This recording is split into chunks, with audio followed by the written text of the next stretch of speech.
옆에 얘들아 선생님이 쉽게 쓰여진 시라고 하는 작품에 여러분 윤동주의 특징을 적어놨거든요. 그럼 윤동주의 특징을 한번 봐볼까?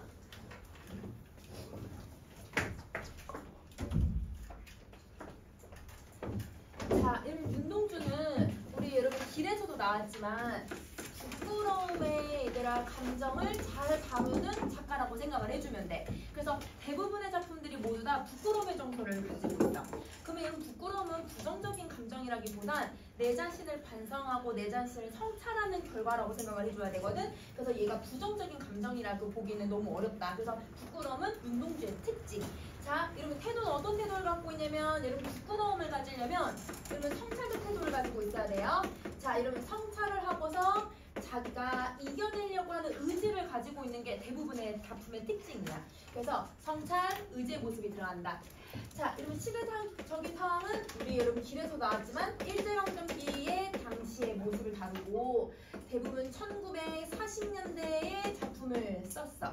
그러면 1940년대에는 여러분 거의 한글을 쓸 수가 없는 상황이었거든요. 그러니까 한글을 거의 쓰지 못하고 여러분 이때는 여러분 한글로 시를 쓰는 것만 해도 정말 대단한 시기. 이렇게 생각을 해주면 돼. 자, 그리고 윤동주는 자아를 두 개로 나눠. 그래서 여러분 자아 간의 갈등을 가지고 있고 그걸 화해하려고 노력한다고 생각을 해주면 돼. 그러면 화해를 하기 때문에 여러분 의지적인 태도를 가지고 있다. 이렇게 생각해 주시면 돼요. 자, 그러면 쉽게 쓰여진 시라고 하는 작품의 이제 1년부터 한번 살펴보자.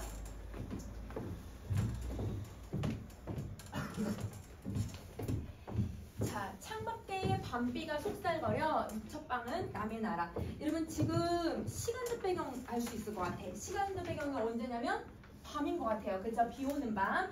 그러면 이 밤에 이런 비가 촉촉히 계속 내리고 있는 거야. 그래서 투두투두 비가 내리는 걸 비가 얘들아 나한테 속살거린다라고 얘기를 해. 그 여러분 속살거린다는 거 말한다라는 뜻이거든. 그러면 여러분 밤비가 속살거린다라고 하는 표현은 무슨 표현법이 들어가냐면 의법이 그치 들어간 거야. 근데 이 밤비가 계속 내리고 있는 상황을 표현을 해주고 있는 거거든요. 자, 근데 밤비만 보고 얘들아 무조건 부정적인 시어라고 생각하면 안 돼. 근데 요게 부정적인 공간이기 때문에 부정적인 시간이 나오는 거야. 자, 유첩방은 여러분 일본식 다다미빵을 얘기를 해. 그래서 얘가 일본식 다다미빵을 얘기한다. 그래서 이러면 일본에 가 있는 상황이라고 생각해주면 될 것 같아요.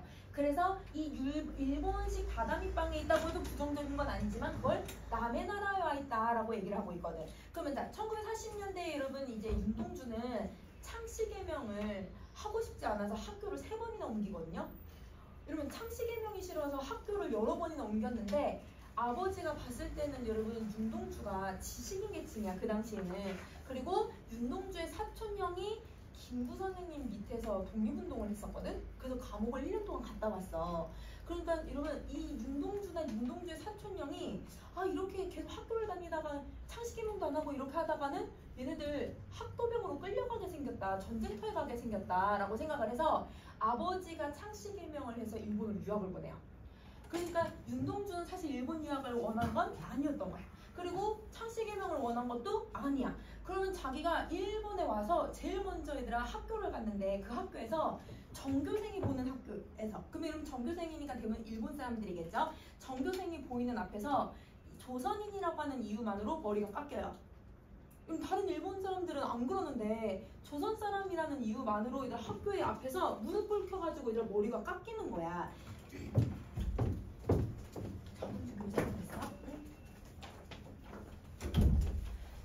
자, 그러면 얼마나 수치스러워 얘들아, 그치? 왜냐면 다른 사람들 보는 앞에서 머리가 깎이는 거니까. 그래서 윤동주는 교토에 있는 도시사대학으로 옮겨요. 학교를 옮겨요. 근데 그곳에 와서도 계속 여러분 그 사복경찰들이 사찰을 해. 맨날 여러분 경찰들이 집 앞에 와 있고 어느 날은 여러분 학교 갔다가 집에 와보면 집이 어질러져 있어. 경찰이 와가지고 다 뒤졌거든요. 혹시 한글로 글을 쓰진 않았을까? 혹시 얘가 사촌이랑 또 이렇게 내통을 해서 또 독립운동을 하는 건 아닌가? 그러면 여러분 이 일본이 얘들아 긍정적인 공간일까요? 부정적인 공간일까요? 부정적인 공간이죠. 그래서 이 공간은 그러면 공간적 배경을 통해서 부정적인 공간이라는 걸 알 수 있게 해주지. 그래서 이 공간은 부정적인 공간이고 낯설고 부자연스러운 공간이야. 왜? 나의 고향이 아니니까. 그러면 이 공간 때문에 여러분 당연히 밤비도 어떤 시간이 되냐면 부정적인 현실을 얘기하고 있구나. 그래서 여러분 이 공간적 배경 때문에 부정적 시간, 부정적인 공간 속에서 살아가고 있다라고 생각해주면 돼. 근데 여러분 이 시간은 또 어떤 공간이기도 하냐면 윤동주가 밤에 시를 쓸 수는 없어도 계속 자기 자신에서 성찰을 하는 시간이기도 해. 그래서 성찰의 공간이기도 하고 성찰의 시간이기도 하다. 그래서 여러분 밤비하고 유처방은 완전히 부정적인 공간 시간이라고 보긴 또 어렵고 내 자신을 성찰할 수 있는 시간과 공간이다라고 이중적인 의미가 있다고 생각해 주시면 돼요. 자, 그 다음에 이러면 시인이란 슬픈 천명인 줄 알면서도 한 줄 시를 적어볼까. 그러니까 이런 밤에 성찰을 하고 있는 거야. 자기를 성찰하고 있으니까 그래서 뭘 하겠다고 하냐면 시를 써볼까? 이렇게 생각을 하는 거지.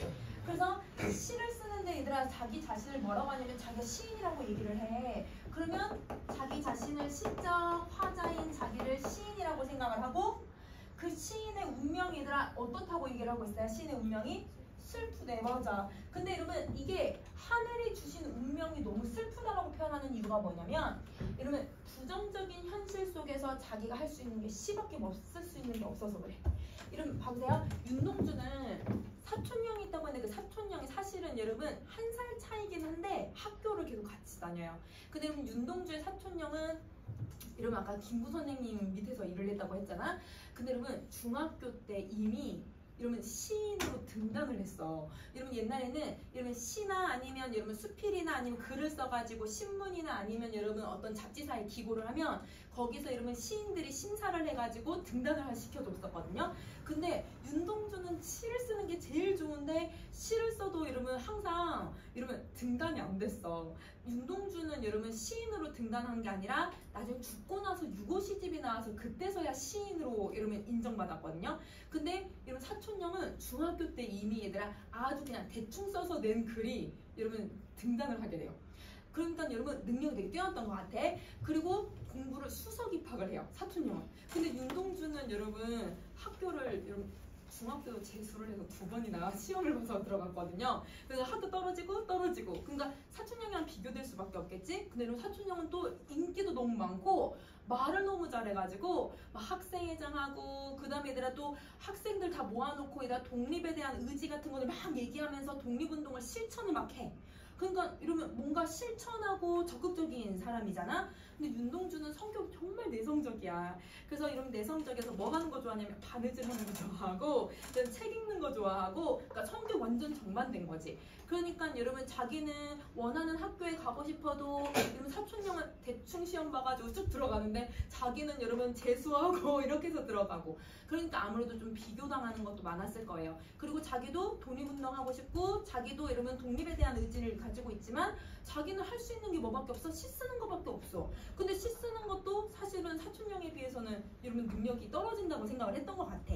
그러니까 여러분 이 부정적인 현실에 자기가 할 수 있는 건 아무것도 없고 시만 써야 되는 이런 운명. 그래서 현실과 여러분 자기가 시를 써야 되는 여러분 이 운명의 괴리를 느끼기 시작을 하는 거예요. 그러면 이 시를 써야 되는 괴리감.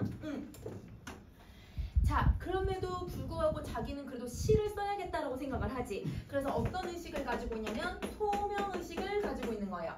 이러면 소명의식이라고 하는 건 뭐냐면 꼭 수행해야 하는 책임의식.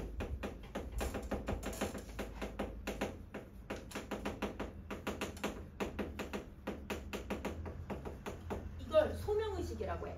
그래서 여러분 예를 들면 경찰관이나 아니면 소방관들 자기 목숨을 희생해서라도 여러분 사람들 구해주거나 누군가를 위해서 뭘 하려고 하잖아. 그건 자기 직업에 대한 책임의식을 갖고 있는 거거든. 그런 걸 소명의식이라고 해. 그러면 여러분 자기가 슬픈 운명인 거 알아. 꼭 시를 써야 되는 여러분 이런 부정적인 현실에 시를 쓸 수밖에 없는 현실이라는 거 너무 슬프고 힘든 거 알아. 그래도 써야 돼. 그래도 시를 써야 된다고 생각을 하는 거야. 자, 그러면 한 줄 시를 적어볼까라고 하는 건 여러분 무슨 형으로 끝났지 얘들아? 뭘로 끝났어? 질문의 형식으로. 그렇지, 의문문의 형식으로 끝나요. 그쵸? 자, 그리고 의문문의 형식을 사용을 했을 때 어떤 행위가 나타나는 거냐면 이거는 자기 성찰의 행위야. 여러분도 내가 이거 잘하고 있나? 나 이거 지금 이렇게 하는 게 맞나? 이런 고민들 할 때 있거든. 고민은 의문문으로 나타나게 되는 거야. 그래서 의문문을 사용해서 성찰 행위가 나타나는 거고, 자기 성찰을 하는 행위를 통해서 여러분 자기가 반성하고 성찰하는 이런 태도들도 나오게 되는 거죠. 반성의 태도가 나타나기 시작을 하는 거야. 그러면 여러분 시 쓰는 행위는 화자에게 뭐 하는 거냐면 성찰하는 행위. 근데 여러분 길에서는 여러분 뭘 하는 게 여러분 성찰의 행위였지 얘들아? 하늘을 보는 게 시 성찰의 행위. 이러면 다 행위가 조금 달라 얘들아. 자, 그러면 여러분 이제 3년으로 한번 가볼게요. 자, 이제 성찰을 해보는 거야. 자기 자신에 대해서. 땀내와 사랑내 포근히 풍긴 보내주신 합비 봉투를 받아. 그러면 여러분 부모님이 여러분 아까 윤동주 어떻게 했어? 여러분 부모님이 걱정해서 보내줬다고 했잖아. 근데 여러분 원래 윤동주의 집은 그래도 어느 정도 좀 먹고 살만한 집이었거든요. 그런데 이러면 윤동주 이제 아버지가 사업을 하면서 사업이 조금 실패하기도 했고, 이러면 간도 참변으로 인해서 이러면 원래 살던 곳에서 이주를 해야 했었어요. 그러니까 자기 터전들을 다 잃어야 되는 상황이었거든요. 그러니까 사실은 부모님이 돈이 그렇게 많은 편은 아니야. 그런데도 아들을 위해서 어떻게 했냐면 정말 죽을 힘을 다해서 돈을 보내주셨대. 그러니까 저 합비봉투는 부모님의 땀내와 부모님이 나를 사랑하는 마음이 담겨져 있는 거지. 그러면 이러면 이건 부모님의 사랑과 정성을 의미하는 단어가 되는 거죠. 자, 근데 여러분 혹시 그런 적 없어? 선생님은 여러분 중학교, 고등학교 때 선생님 용돈을 선생님 용돈을 받아본 적은 없고, 가끔씩 어른들이 이제 이제 뭐 잘했다 아니면 오랜만에 본다 해서 그렇게 주시는 용돈 그것만 있었고, 부모님이 선생님 어렸을 때 좀 잘 있음을 키워주시려고 우리는 그런 지원을 아무것도 안 해줬어. 그래서 여러분 학원을 보내주시기는 했지만 공부하는 거는 해주지만 용돈 같은 건 딱 차비, 학교 왔다 갔다 하는 버스비 그것만 딱 주셨거든요. 근데 이제 버스비 하루 1,000원 받으면 버스비 하고 나면 딱 150원이 남아요. 근데 선생님 이제 어렸을 때니까 150원이면 뭘 할 수 있냐면 선생님 100원이면 11,000원 벌 수 있거든요. 빌려볼 수 있었거든요. 그럼 선생님의 유일한 낙은 맨날 이제 11,000원씩 빌려보면서 집에 오는 거. 그게 이제 내 낙이야. 근데 이제 돈을 이제 모으려면 부모님이나 할머니가 이제 좀 약간 이제 용돈 주시는 것들 그걸로 사용을 해야 되는데, 그러니까 이제 너무 친구들이랑도 노래방 가고 싶고 이런 뭐 먹고 싶잖아요. 그 학교길에. 그러면 이제 부모님한테 뻥을 치는 거죠. 문제지 산다 하고 15,000원 받고 14,000원짜리 사는 거야. 그럼 1,000원으로 이제 먹고. 근데 이제 약간 그러면 그게 이제 몇 번씩 되다 보면 약간 엄마 아빠한테 미안한 마음도 생기거든. 그러면 여러분 내가 부모님 거를 먼저 돈을 갖다 쓰거나 아니면 부모님한테 뭔가 부탁을 하거나 이럴 때 약간 미안한 마음들이 생긴단 말이야. 근데 이러면 윤동주는 지금 여러분 일본에 자기가 원해서 가진 않았고 부모님이 고생해서 보내주시는 거 알고 있고, 근데 거기 가서 얘들아 자기가 공부를 열심히 하는 건 아니고 뭘 하냐면 시를 쓰는데 시를 쓰는 것도 제대로 되진 않고 자기 고민만 하고 있는 거잖아요. 그러니까 현실에 대한 내적 갈등 유발의 매개체예요.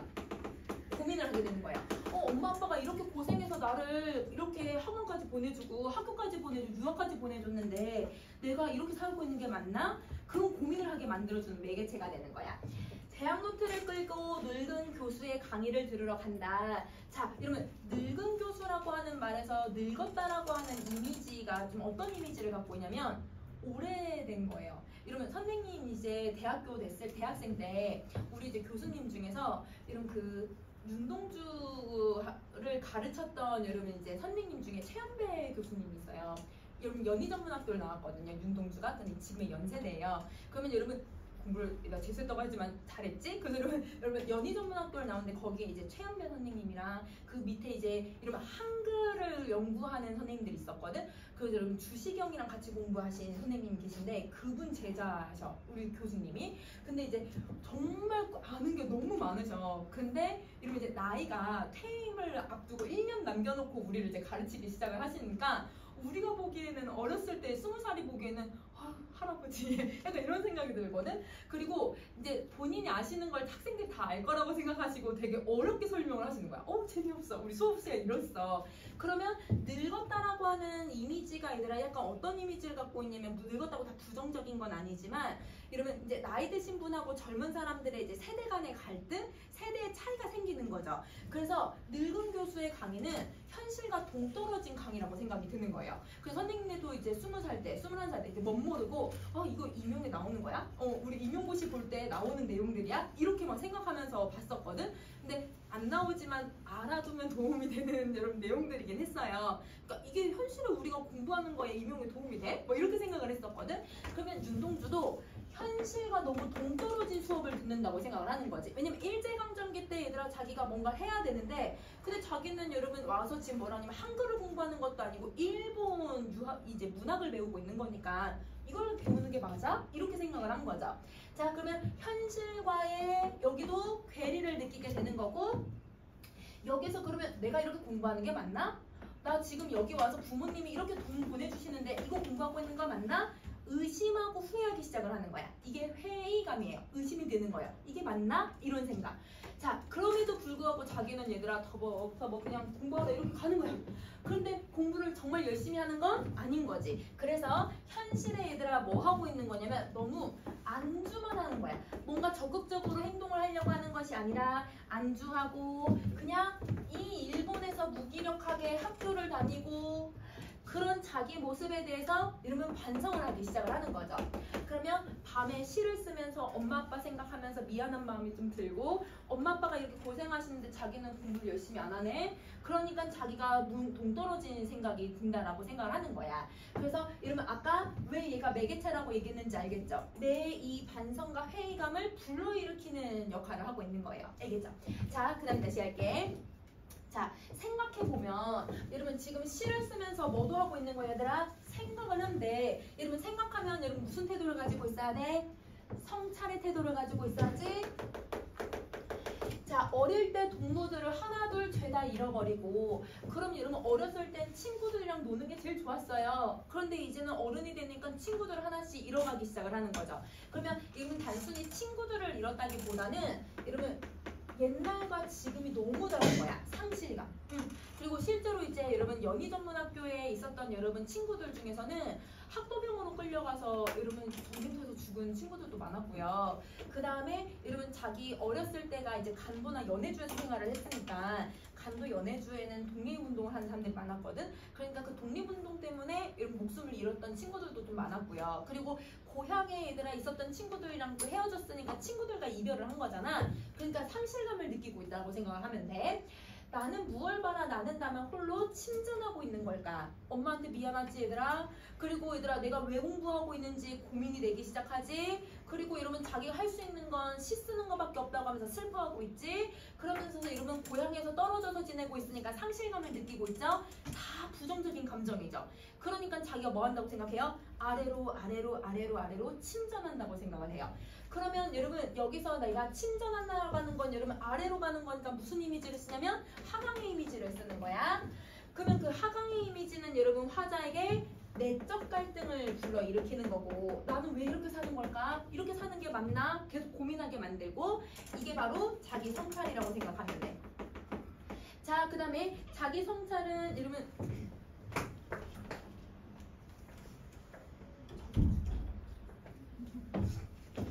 자, 그 다음에 여러분 자기를 여러분 또 여기도 뭘로 끝났어요 여러분? 의문문으로 끝났잖아요. 질문을 또 하는 거예요. 이렇게 사는 게 맞나? 그러면 여러분 자기 스스로 뭘 해보는 거냐? 자기 객관화를 해보는 거야. 여러분 자기 성찰은 자기 객관화를 하는 방식이라고 생각하는데 내가 이렇게 하는 게 맞나? 내가 하니까 당연히 맞을 거야 주관적으로 보는 게 아니라 질문하고 성찰하는 건 나를 객관적으로 보는 거예요. 그럼 나를 객관적으로 보려면 여러분 나를 어떻게 해야 되냐면 떼어놓고 내가 있고 나를 이렇게 떼어놓고 봐야 되거든. 그래서 자기를 타자화시키는 거야. 그러면 여러분 타자화를 다른 말로 대상화라고도 해 얘들아. 그래서 자기 객관화, 자기 대상화, 자기 타자화를 시키면서 자기의 성찰을 하고 있는 거예요. 그러면 여러분 침전하고 있는 이 모습은 무기력한 자기 자신에 대한 성찰이죠. 근데 여러분 무기력하게 살아가는 건 여러분 내 마음속에 바라는 모습일까요? 아니면 내가 지금 살고 있는 나의 모습일까요? 지금 살고 있는 나의 모습이야. 그러면 여러분 우리 여러분 길에서 담 이쪽에 있는 애가 누구였지? 현실적 자아였죠. 그러면 얘가 현실적 자아예요. 담 저쪽에 있는 게 내가 바라는 자였으니까 그게 누구였지? 이상적 자였잖아. 그러니까 여러분 화자는 이상적 자와는 달리 현실적 자로만 사용을 하고 있는 거야. 그러니까 현실적 자가 너무 무기력하고 너무 반성된다고 생각을 하고 있는 거죠. 자, 그 다음에 여러분 다음 페이지 가세요. 인생은 살기 어렵다는데 시가 이렇게 쉽게 쓰여지는 것은 부끄러운 일이다. 자, 여러분 부모님만 봐도 어때 얘들아? 정말 열심히 사시어서 정말 열심히 땀내 풍기는 여러분 돈을 나에게 보내주시잖아요. 부모님 정말 열심히 사시거든요. 그리고 그것도 아니고 여러분 사촌형 보세요. 독립운동 계속해요. 여러분 일본 유학 가서도 독립운동 하다가 잡혔거든. 여러분 사촌형은 독립운동을 계속 하려고 해. 자기 주변에 있는 친구들, 여러분 독립운동 하다가 잡혀간 친구들도 많고, 교수님도 여러분 그 조선어학회 때문에 잡혀가셨던 분들도 너무 많았고, 여러분 자기 주변에 있는 사람들은 다 열심히 살고 있는 것 같아. 근데 자기는 뭘만 해 얘들아? 시만 써. 근데 여러분 시를 여러분 자기 뭐라고 했냐면 천명, 운명이라고 생각을 했거든요. 그리고 자기는 시 쓰는 재주가 너무 뛰어나. 그러니까 여러분 시가 너무 쉽게 쓰여지는 거죠. 그러니까 다른 사람과 자기가 뭐가 되는 거예요 여러분? 비교가 되는 거예요. 그래서 자기가 비교되고 있는 모습이 너무 부끄럽다고 생각을 하고 있는 거지. 그러면 여러분 이때 부끄러움은 화자의 내적 갈등이 최고조가 되는 부분이다 라고 생각을 해주고, 이거는 시대 현실과 시 쓰는 것 사이에 괴리를 또 느끼는 거예요. 아, 시대 현실은 이렇게 어렵게 살고 있는데 나는 너무 쉽게 살고 있구나. 이게 괴리감을 느끼고 다른 대상과 비교가 되니까 여러분 부끄럽다라고 생각이 드는 거예요. 그럼 여기가 자기 얘들아 그 부정적인 정서가 제일 최고조가 되는 부분이라고 생각을 해주면 돼. 자, 그리고 그래도 여러분 여전히 자기 자신을 시를 쓰면서 성찰을 하고 있는 거잖아. 시 쓰는 걸 성찰하면서 이렇게 생각을 해. 육첩방은 남의 나라, 창밖에 밤비가 속살거리는데. 여러분 요거는 여러분 지금 어디랑 거의 비슷해요? 1년이랑 비슷하죠? 1년을요 반복을 했는데 얘들아 완전 똑같이 반복한 게 아니지. 변주를 시킨 거야. 맞아. 그래서 1년을 반복시키고 변주를 시키고 있는 것이다. 근데 여러분 이거는 어떤 거냐면 원래 주어져 있는 것을 뒤집어서 생각한 거예요. 왜냐면 앞뒤를 이렇게 바꾼 거거든요. 뒤집어서 생각을 했으니까 여기에 뭐가 들어가냐면 시상의 전환이 들어가요. 여러분 우리 땅끝에서 여러분 그러나 그런데라는 말 썼었지? 여기는 그러나 그런데가 없어도 시상의 전환이 일어나는 거야. 그러면 이 시상의 전환은 여러분 뭘 하는 거였냐면 우리 생각을 바꾸는 거였지. 인식의 전환이 나타나요. 자, 그러면 인식의 전환은 자기 현실에 대해서 다시 한번 재인식을 하게 되는 거죠. 그래서 여러분 요거는 옆에 선생님 빈칸 없지만 하나만 더 써야 되라. 현실을 재인식하는 것이다. 부정적인 현실을 다시 한번 인식을 한다. 자, 어떻게 인식하는지 여러분 한번 보자. 8년 해꼭 구현을 가세요. 자, 등불을 밝혀 어둠을 조금 내몰고 시대처럼 올 아침을 기다리는 최후의 나. 자, 여러분 우리 아까 1년하고 8년에서 밤비라고 하는 이거는 밤이라고 하는 시간을 나타내잖아. 근데 여러분 그 밤이라고 하는 시간은 긍정적인 시간이야? 부정적인 시간이야? 부정적인 시간이었거든? 근데 그 부정적인 밤의 이미지를 갖고 있는 어둠을 누구를 통해서 없애겠대요 여러분? 등불을 가지고 없애겠대요. 그러면 여러분 등불을 가지고 하나씩 없애려고 하는 이제 행동을 하기 시작을 하지. 자, 아까는 계속 뭐만 했냐면 생각. 행동은 하지 않고 생각만 하고 있었거든? 그러니까 여러분 자기가 무기력하다라고 생각을 했잖아. 근데 여기서부터는 이제 행동을 하기 시작하는 거야. 등불을 밝히기 시작을 하는 거예요. 그러면 행동을 하기 시작한다는 건 여러분 이제 적극적으로 바뀌기 시작을 하는 거거든요. 화자가 어떻게 적극적으로 바뀌냐면 여러분 내가 저항 의지를 갖기 시작을 하겠다는 거야. 이 어둠에 대해서 부정적인 현실에 대해서 저항 의지를 가지고 이러면 이 부정적인 현실을 조금씩 없애고 그 부정적인 현실을 여러분 자 사회 문화적 맥락에 따라서 한번 본다고 하면 우리 저번에 맥락 정리했었지들아. 사회 문화적 맥락에 따라서 본다면 일제강점기거든요. 그러면 일제강점기를 조금씩 없애려고 하는 거고, 혹은 이러면 화자의 얘들아 우리 작가 맥락으로 본다면 화자가 지금 너무너무 괴로운 상황이야. 왜냐면 부모님한테 미안하지, 상실감 느끼지, 얘들아 지금 자기가 이러면 창씨개명을 했다라고 하는 죄책감도 느끼지, 회의감도 느끼지, 온갖 정서를 다 느끼고 있잖아요. 그러니까 자기가 느끼는 현실의 고통을 없애보겠다라고 하는 노력이기도 해. 여러분 선생님 지금 어떻게 해석했냐면 작가 맥락과 사회문화적 맥락으로 설명을 했어 얘들아, 그치? 자, 이걸 조금씩 내몰고 시대처럼 올 아침을 기다리는 최후의 나. 그러면 자, 여러분 이 아침은 어둠의 이미지야, 밝음의 이미지야? 밝음의 이미지지. 그러니까 어둠과 당연히 대조가 될 수밖에 없어요. 자, 그러면 이 아침이라고 하는 건 그럼 여러분 부정적인 현실이 아니라 긍정적인 미래가 올 거라고 믿는 거고, 그거를 여러분 우리가 사회문화적 맥락으로 본다면 광복. 그렇지. 여러분 독립을 얘기하는 걸 거고. 왜냐면 여러분 광자가 혹시 이거 무슨 광자인지 알아 얘들아? 빛광자야. 빛의 이미지를 갖고 있는 거거든. 자, 그 다음에 현실의 고통을 여러분 뭐 할 수 있는 거냐면 극복할 수 있는 거거든요. 그러면 여러분 이것도 아침도 여러분 작가 맥락이나 사회문화적 맥락으로 다 해석할 수 있다고 생각을 해줘야 돼.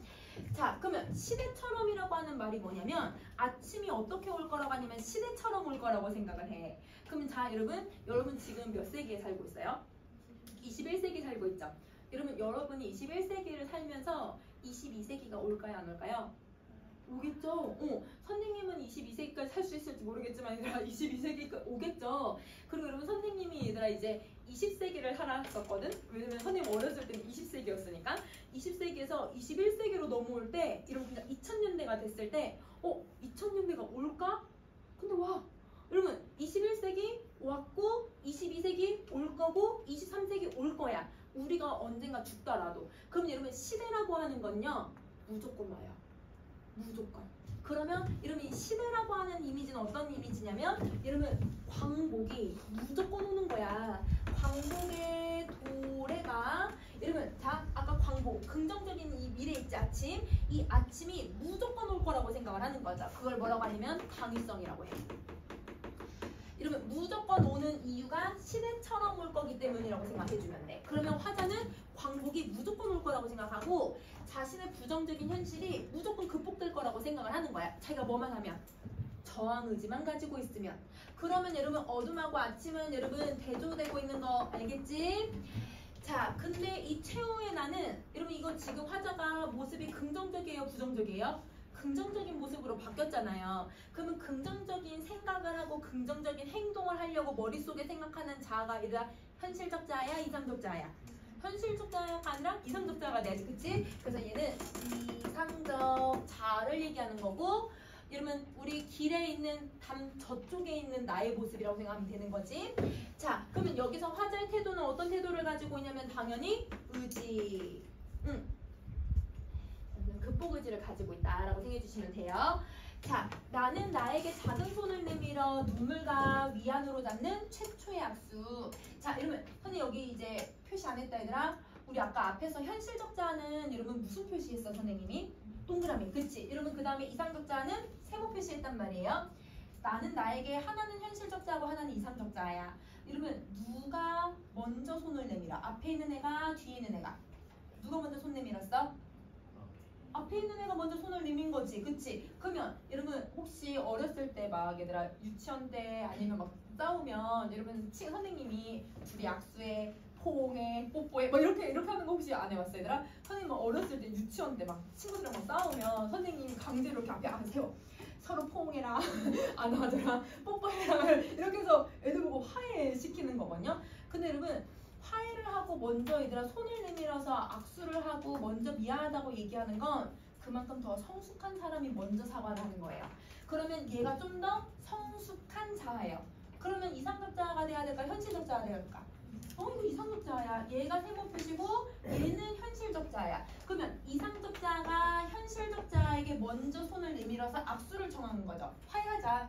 우리 이제 우리 현실적 자아하고 이상적 자아가 함께 뭔가 해보자 이렇게 생각을 하는 거야.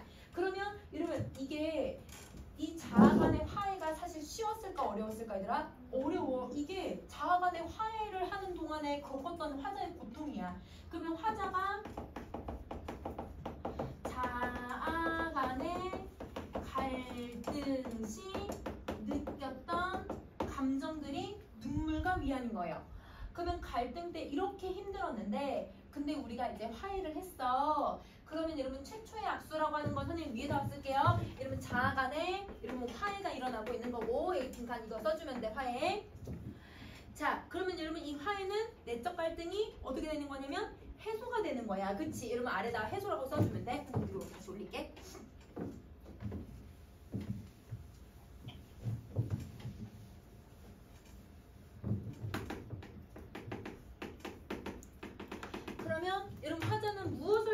통해서 여러분 뭘 드러내고 있는 거냐면 자기가 얘들아 성찰하고 반성을 했잖아요.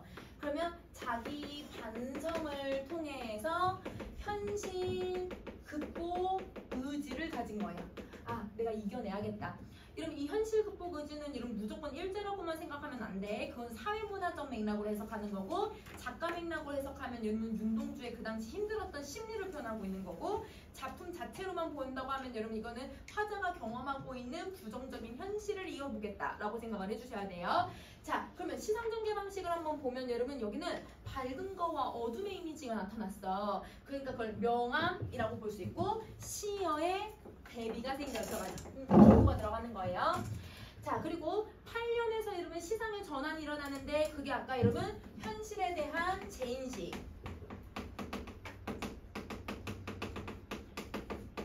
이게 나타난다. 현실에 대한 재인식이 잘 드러나는 작품이다. 자, 그러면 여러분 여기까지 정리하셨으면 여러분 이제 어딜 가냐면 17쪽에 있는 이런 우리 거울이라고 하는 작품을 한번 봐보자.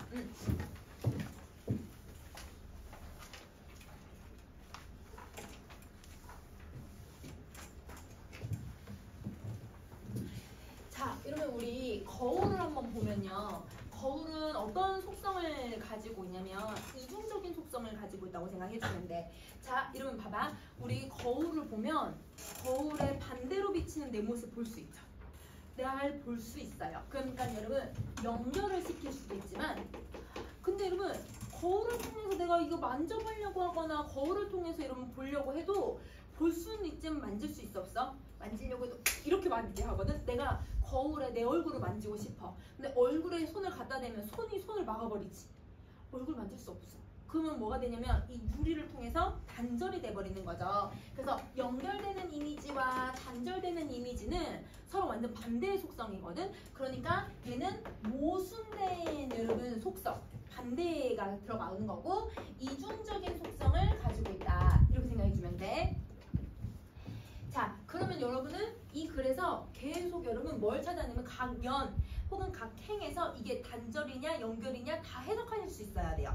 자, 볼게요. 이러면 거울 속에는 소리가 없대요. 자, 이러면 거울 속에 왜 소리가 없냐면 내가 말을 해요. 근데 여러분 거울에 비치는 내 모습은 입은 뻥긋뻥긋뻥긋하지만 여러분 얘가 말하는 거 들려요? 안 들려요? 안 들리거든요. 그러면 여러분 현실과 뭐가 됐냐면 단절이 돼버린 거지. 그러면 여러분 현실과 단절된 여러분 어떤 곳이냐면 내가 나를 보고 있는 거거든. 그러면 나를 보고 있는 자의식의 세계를 설명하는 거야. 이 거울이라고 하는 공간에. 자, 현실과 단절된 자의식의 세계이고 그 다음에 여러분 이 거울은 여러분 나를 뭐 하게 만드냐면 나를 들여다볼 수 있게 만들거든요. 나를 들여다보는 게 성찰이지. 그치? 성찰의 매개체야. 자, 그럼 여러분 길은 여러분 어떻게 성찰했지? 하늘을 보면서 성찰했어요. 여러분 쉽게 쓰여진 시는 어떻게 성찰했어요? 시 쓰는 걸 가지고 성찰을 하죠. 여러분 이 작품은 어떻게 성찰을 해요?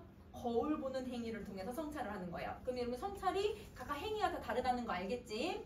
자, 저렇게까지 조용한 세상은 참 없을 것이오. 그러면 여러분 저 자의식의 세계는 소란한 여러분 현실, 아주 시끄러운 현실과는 완전 대비되는 모습인 거죠. 그래서 대비되는 거울 속의 모습을 설명하고 있다. 그러면 자봐 얘들아 이 1년은 이러면 지금 어떤 속성을 가지고 있냐면 여러분 지금 내가 나를 들여다보려고 하는데 너무 단절되어 있다라고 얘기하는 거냐. 소리가 안 들린다고 얘기했으니까 그럼 여러분 1년은 여러분 단절의 이미지를 가지고 있구나 이렇게 생각을 해주면 될 것 같아. 단절의 이미지를 갖고 있다. 자, 그러면 여러분 선생님 위로 올릴게요. 자, 이형 봅시다. 자, 거울 속에도 내게 귀가 있어. 내 말을 못 알아듣는 딱한 귀가 2개나 있어. 그러면 여러분 화자는 지금 거울을 보고 있잖아요. 이게 지금 화자예요. 그럼 화자가 이 거울 속에 비친 자기를 들여다보고 있는 거란 말이야. 자, 그러면 여러분 자기가 귀가 2개나 있대. 그러니까 당연히 여러분 거울 속에 있는 나도 귀가 어떻게 돼야 돼? 2개가 있어야지. 그러면 여러분 이 거울 바깥에 있는 애는 그럼 여러분 우리가 지금 바라볼 수 있는 나의 모습이잖아요. 선생님 여러분 우리 그 길 할 때도 우리 현실에 이렇게 존재하는 이 몽퉁아리 이거는 여러분 누구라고 했었지 얘들아? 이거 현실적 자아라고 했거든? 그럼 여러분 바깥에 있는 애가 무슨 자아가 되는 거냐면 현실적 자아가 되는 거야. 근데 거울 안에 있는 애는 내가 들여다보려고 하는 나의 모습이기 때문에 거울 안에 있는 애는 이상적자라고 생각해 주시면 돼요. 그러면 거울 속에도 네 개의 귀가 있다라고 하면 그러면 이때 여러분 이 나는 거울 안에 있는 애야? 거울 바깥에 있는 애야? 거울 안에 있는 애지. 거울 안에 있는 애니까 여러분 무슨 자? 이상적자라고 생각하시면 돼요. 그럼 이상적자는 우리 다 동그라미 표시해버리자 얘들아. 자, 내 말을 못 알아듣는 딱 한 귀가 두 개일 때 그럼 이때 나는 여러분 누굴까? 말하는 현실적자야. 그치? 그래서 현실적자 세모 표시해 줄 거예요. 자, 그러면 여러분 이 귀라고 하는 건 여러분 우리가 소통을 할 수 있게 도와주는 애죠. 왜냐면 귀가 있으면 말을 듣고 말을 들으니까 말을 하고 이러면서 대화를 나눌 수 있거든요. 그러면 여러분 얘는 소통의 수단이지만 수단은 있는데 얘들아 내 말 알아들어 못 알아들어? 못 알아듣는데 그러면 여러분 소통이 뭐가 된 거냐면 불가한 거죠. 소통이 불가하고 단절이 되어 있는 거예요. 그러면 이상적자하고 현실적자가 얘들아 지금 단절되어 있지? 그러면 여러분 길에서는 어떤 모습으로 여러분 이상적자랑 현실적자가 단절되어 있었지? 돌담 세문으로 인해서 그치? 돌담과 세문으로 인해서 우리가 단절되어 있었단 말이야. 그러니까 여기랑 비슷한 모습을 가지고 있다고 생각해주면 돼. 거울 속에 나는 왼손잡이래. 자 여러분 거울 속에 얘가 왜 왼손잡이냐면 내가 오른손을 내밀면요 얘는 무슨 손을 내민 것처럼 보여 얘들아? 왼손을 내민 것처럼 보이거든. 왜냐면 반대로 보일 거니까 이렇게. 그러면 여러분 거울 속에 나라고 했으니까 여러분 무슨 자? 이상적자. 근데 여러분 내 악수를 얘는 받을 줄 모른대. 그럼 봐봐 내가 오른손을 내밀면 얘는 왼손을 이렇게 내밀 거거든요. 이게 악수 돼요 안 돼요? 악수 절대 되지 않죠. 그럼 여러분 악수는 여러분 화해하려고 하는 행위라는 거 아까 쉽게 쓰여진 시에서 했었지. 화해의 행위인데 그 화해가 될 수가 없는 상태를 얘기하는 거예요. 그러면 여러분 지금 자아 간에 화가 불가능한 거지. 그치? 불가능한 단절의 심화가 일어나고 있구나 라고 생각해주면 돼. 그러면 여러분 지금 이연도 그러면 여러분 매개의 역할보다는 단절의 이미지가 더 강하지. 그치? 그래서 이연도 단절의 이미지가 훨씬 더 강하고 3년도 단절의 이미지가 훨씬 더 강하다. 이렇게 생각해 주시면 돼요. 자 그러면 여러분 여기서 이때 나는 누구가 돼야 되더라? 악수를 먼저 내민 거니까 오 이거는 현실적자가 된다 라고 생각해 주면 돼. 자 그러면 여러분 선생님 그 다음 거 할게요. 거울 때문에 나는 거울 속에 나를 만져보지 못하구려마는 거울이 아니었던들 내가 어찌 거울 속에 나를 만나보기만이라도 했겠소. 자 그러면 여러분 거울 때문에요 내가 나를 만날 수 있게 되었대요. 그럼 여러분 뭐라고 생각하는 거예요? 거울 때문에 연결되다, 매개되어 있다라고 생각을 해. 그럼 여러분 얘가 여러분 매개의 기능, 연결의 기능을 가지고 있다고 생각하는 거지 거울은. 근데 거울이 아니었다면 여러분 내가 어떻게 미안해 얘들아. 거울 속에 나를 못 만지는 거니까 단절돼야 돼. 미안해. 여러분 이게 단절. 그 밑에가 얘 때문에 만날 수 있다고 했으니까 이게 매개. 미안해요. 그래서 여러분 첫 번째 사연 1행은 여러분 단절의 기능을 가지고 있고 사연 2행은 매개의 기능을 가지고 있다.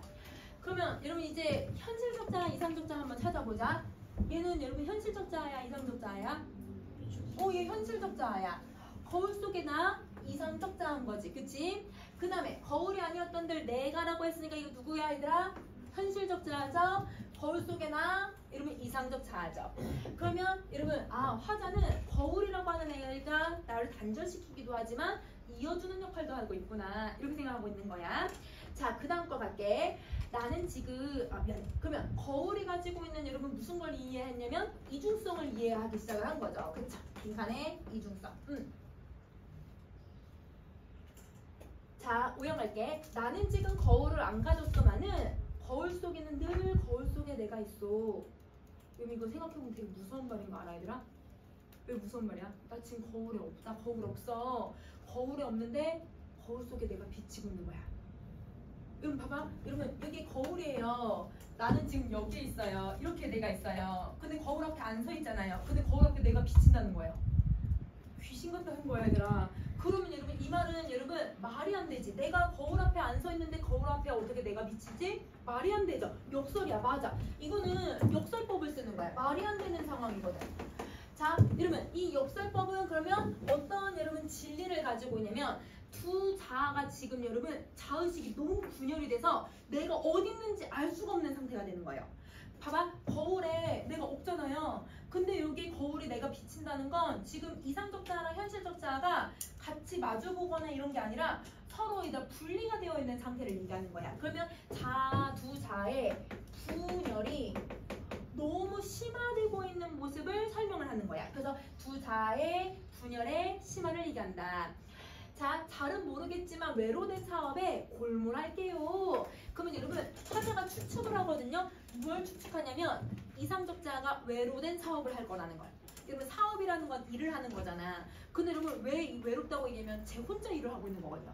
여러분 봐봐요. 내가 일을 해야 거울 속에 나도 똑같이 일을 하겠죠. 근데 현실적 자아가 일을 안 하는데 이성적 자아 혼자서 뭔가 하고 있다라는 거야.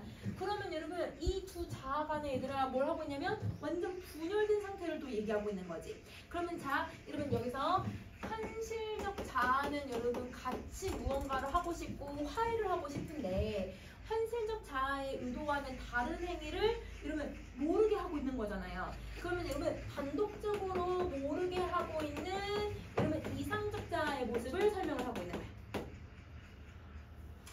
자, 그러면 여러분 이 이상적 자아는 어떤 성격을 가지고 있냐면 독립적인 성격을 가지고 있구나 라고 생각해 주시면 돼요. 자, 여러분 선생님이 이상적 자아를 다른 말로 지금 뭐로 바꿨어 얘들아? 내면적 자아라고 바꿨어. 내 내면에 있는 거니까 이상적 자아는. 여러분 혹시 선생님 저번 시간에 자아들의 이름들 다른 이름들 쭉 다 정리하고 있을까 얘들아? 그러면 여러분 우리 이상적 자아는 내면적 자아라고도 불리기도 하고 본질적 자아라고도 불리기도 하고, 그치? 그 다음에 이러면 이 현실적 자아는 현실적 자아, 일상적 자아, 그 다음에 내면적 자아, 그 다음에 현상적 자아 이렇게 부르기로 했었지? 그래서 여러분 내면적 자아가 독립적인 성향이라는 걸 얘기를 하는 거예요. 그러면 여러분 이건 분열이 아주 극도의 상태가 되었다라고 생각을 해주시면 돼요. 그러면 여러분 지금 오연은 4개를 시키는 모습을 설명하고 있는 걸까요? 아니면 분열되어 있으니까 단절된 모습을 설명하고 있는 걸까요? 단절이죠. 그쵸? 여기도 단절을 인식을 하고 있는 거야. 자, 그 다음에 여러분 요거 현실적 자랑 여러분 이상적 자 한번 찾아보자. 이때 나는 현실적 자. 그 다음에 거울 속에는 늘 내가 있다고 했으니까 이거는 이상적 자. 잘은 모르겠지만 외로된 사업을 할 거래. 이 외로된 사업을 하고 있는 애가 누구라고? 이상적 자아가 하고 있는 행위야. 그치? 자, 그 다음 거 갈게. 마지막 유견. 거울 속에 나는 참 나와는 반대요만은 여러분 거울 속에 있는 나는 반대인 거 맞아 얘들아? 그쵸? 왜냐면 거울 속에 나는 다 반대로 보일 거거든. 그러면 여러분 그런데도 또 꽤 닮았대요. 근데 여러분 잘 보세요. 반대인데 어떻게 닮아요? 역설이야. 앞말하고 뒷말이 연결이 안 되는 역설법을 또 써. 근데 여러분 진리가 있죠.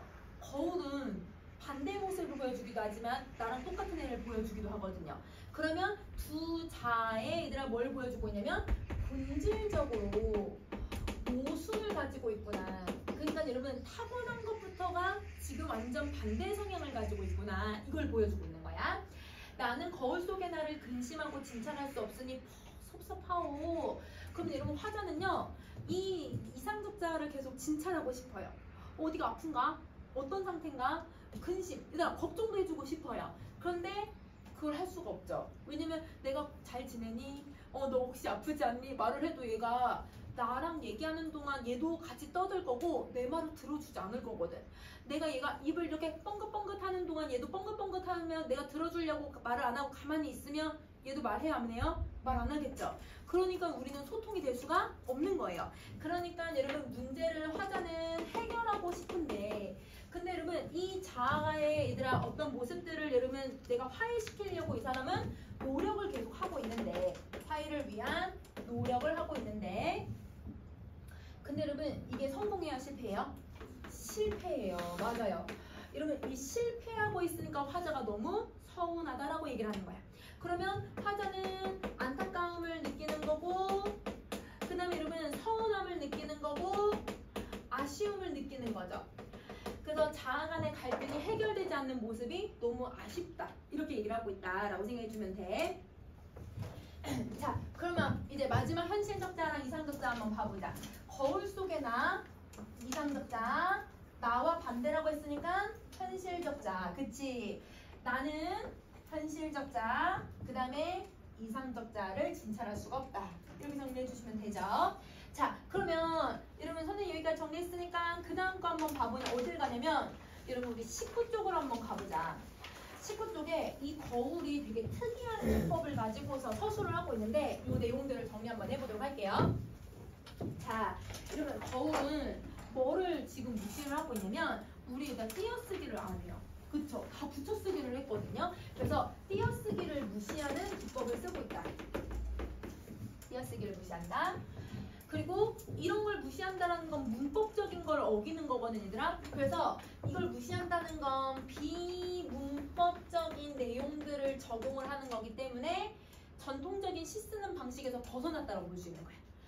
자, 그리고 이걸 통해서 여러분 뭘 다루고 있냐면 여러분 이 인간 내면의 자의식에 대해서 다루고 있는 거잖아요. 나라고 하는 존재가 어떤 존재인가, 나의 이상적자는 뭐 어떤 모습을 가지고 있나, 이걸 고민하고 있으니까 화자의 무의식의 세계를 다루고 있는 거다라고 생각을 해주면 돼.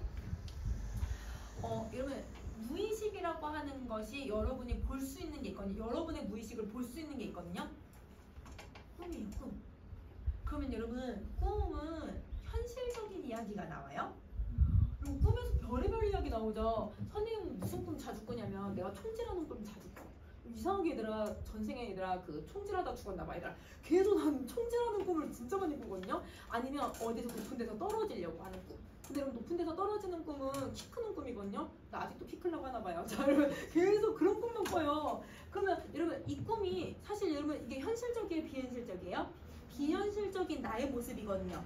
그러니까 여러분 이 무의식의 세계를 다루고 있기 때문에 그러니까 문법적인 걸 다 파괴시켜 버리는 거야. 말이 안 되게. 문법적인 거 파괴해서 말이 안 되게 만들어서 나의 무의식과 자의식을 표현하고 있는 거다. 이렇게 생각을 해주면 돼. 자, 그러면 여기서 얘들아 무슨 기법을 사용을 하고 있는 거냐면 당시에는 여러분 파격적인 기법이었어. 그래서 여러분 이상이 여러분 이걸 신문에 기재를 했었거든. 신문의 오감도라고 하는 여러분 이제 시집에 들어갈 내용들을 시리즈물로 쫙 제시를 했어요. 근데 여러분 옛날에는 전화기가 그렇게 많은 것도 아니었지만 여러분 이 신문을 읽고 여러분 이 신문사에다 사람들이 전화를 해서 쌍욕을 엄청 해. 이딴 게 시냐, 이딴 게 시면 나도 시를 쓰겠다 막 이러면서 사람들이 막 폭탄을 엄청 던지는 거예요. 그래서 여러분 이 이상이 길을 걸어가면 사람들이 이상한테 뭐 하기도 했냐면 계란 던지기도 하고 돌을 던지기도 했대요. 뭐 이딴 게 시냐, 이딴 게 문학이냐 이렇게 얘기할 정도로. 그러니까 여러분 그 당시에는 너무 파격적이었던 거지. 실험적 기법을 쓴 거예요. 여러분 우리 배운 작품에서 뭐도 실험적 기법이었지? 결혼. 그치? 왜냐면 기존의 서양극이나 그런 극에서 벗어난 방식을 썼거든. 그래서 여기도 실험적 기법을 쓰고 있는 거다라고 생각을 해주면 돼. 자, 그리고 또 무슨 기법을 쓰고 있냐면 여러분 봐봐요. 머릿속에서 여러분 막 띄어쓰기 없이 막 마구잡이로 글을 썼다고 했잖아요. 그게 현실적이다, 비현실적이다? 비현실적이다. 그래서 꿈에서 일어나는 일들은 다 비현실적인 것처럼 내가 내 생각하는 대로 그냥 다 서술을 해버리는 거야. 이게 의식의 흐름 기법이야. 의식의 흐름 기법.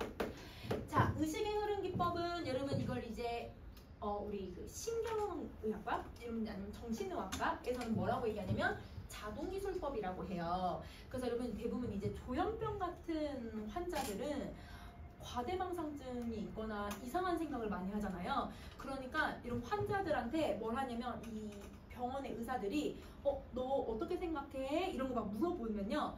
그러면 환자들이 막 주두두두두 막 얘기를 해. 막 이상한 얘기를 막 해요. 저 사람이 갑자기 나를 공격하려고 한다. 뭐 아니면 저 사람이 나한테 막 헛소리가 들린다. 뭐 이런 식으로 막 얘기를 하거든요. 그거를 여러분 생각하는 그 사람 말하는 거를 여러분 의사가 다 기록을 해요. 여러분 정신의학과에서는 그걸 다 기록하는 걸 자동기술법이라고 해요. 환자가 이야기하는 두서없는 말들을 그냥 막 서술하는 것을 자동기술법의 여러분 이건 치료 방법 중에 하나인 거야. 그러면 여기 지금 이상도 자기 생각을 그냥 두서없이 막 얘기를 하잖아요. 그게 의학용어로는 자동기술법이라고 얘기를 하고 그 자동기술법은 이러면 사실 현실적이지 않죠. 그래서 초현실주의 기법이라고 얘기를 해요. 문법적이지 않다. 초현실주의 기법. 그럼 다시 이러면 의식의 흐름이라고 하는 건 여러분 생각을 걸러내는 게 아니라 생각을 여과 없이 걸러내는 거 없이 모두 그대로 서술하는 방식이야. 그러니까 여러분 문법적인 것도 파괴하고 말도 안 되게 그냥 막 쓰는 방식이다라고 생각해 주면 되는 거야. 자, 그러면 이게 현대인의 얘들아 뭘 보여주고 있는 거냐면요. 현대인들이 불안해지는 거예요. 왜냐면 1930년대 여러분 선생님 이제 사회문화적 맥락으로 설명할 거예요. 이 작품을 썼던 시기가 언제냐면 1930년대야. 근데 여러분 1930년대는 우리나라에선 여러분 도시화와 산업화가 두 번 일어나거든요. 30년대랑 60년대 이후에. 그러면 여러분 이 도시화하고 산업화 여러분 근대화가 동시에 일어났던 시기가 이 30년대인데 갑자기 여러분 막 4층짜리, 5층짜리 여러분 막 건물이 들어서고요. 왜냐면 우리나라는 대부분 다 단층이잖아요. 그런데 이런 막 높은 건물들이 들어서기도 하고 그 다음에 일본이 들어와서 근대화라는 목적으로 우리를 여러분 근대화시키겠다는 목적으로 전선, 전차 아니면 전기 들어오고 막 온갖 것들이 막 변하던 시기야. 그 변화 앞에서 여러분 한 인간이 세상이 이렇게 달라질 수 있다고? 이렇게 세상이 갑자기 달라지면 나는 어떻게 지내야 되는 거야? 나는 어떻게 적응해야 되지? 두려워지거든요.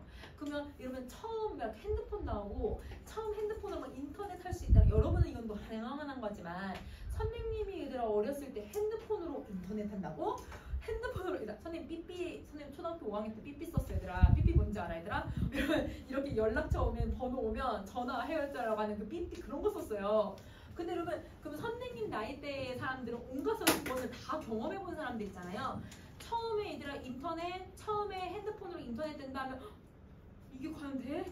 이게 말이 돼? 너무 약간 뭐라고 하지? 이게 맞나? 이런 생각이 들거든요.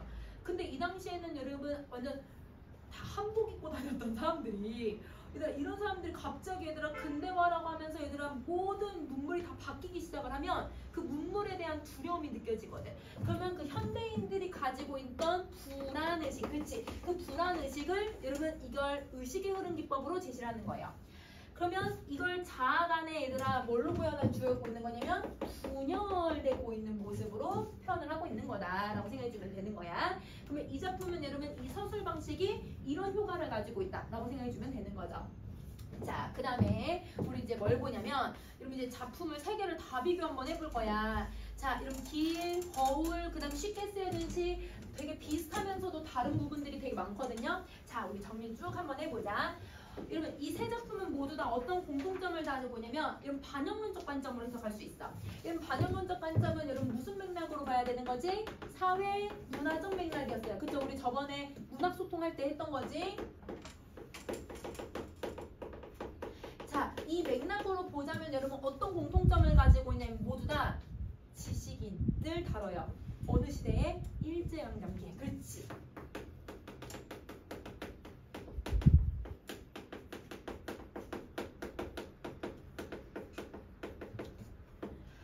자, 그리고 세 작품 모두 다 공통된 성질을 갖고 있어. 모두 다 자기 성찰을 해.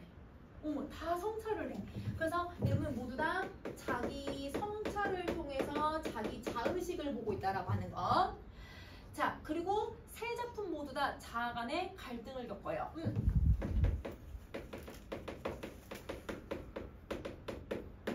자아 간의 갈등을 겪는다. 그러면 아까 선생님 수업하면서도 했지만 여러분 길은 어떻게 자기 성찰을 했어 얘들아? 길을 걸어가고 하늘 보는 거. 이거 두 가지야 얘들아. 그러면 하늘 보는 거랑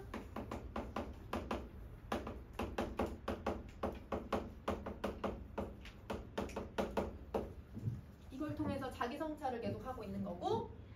자, 여러분 쉽게 쓰여진 시는 뭘 하는 거였지? 시쓰기를 통해서 여러분 성찰하고 있었고요.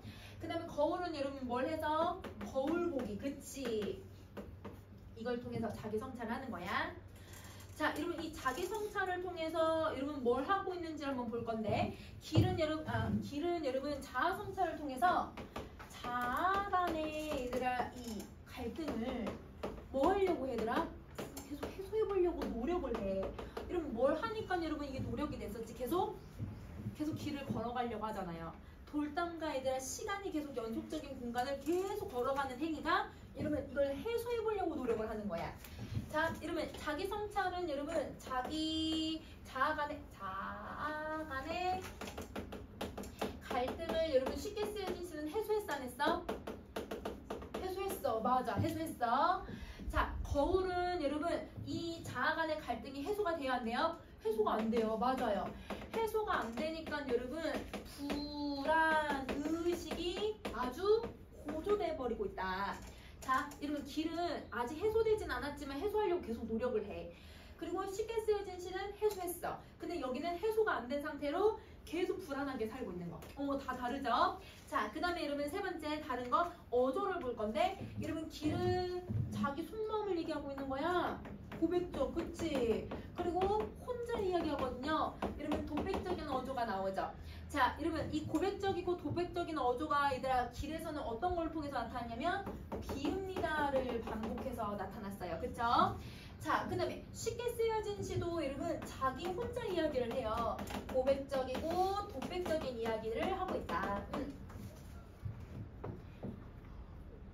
자, 그 다음에 거울 같은 경우는 여러분 말을 건네는 방식을 사용을 하고 있지. 뭐뭐 했소 이런 식으로 말을 건네는 거예요.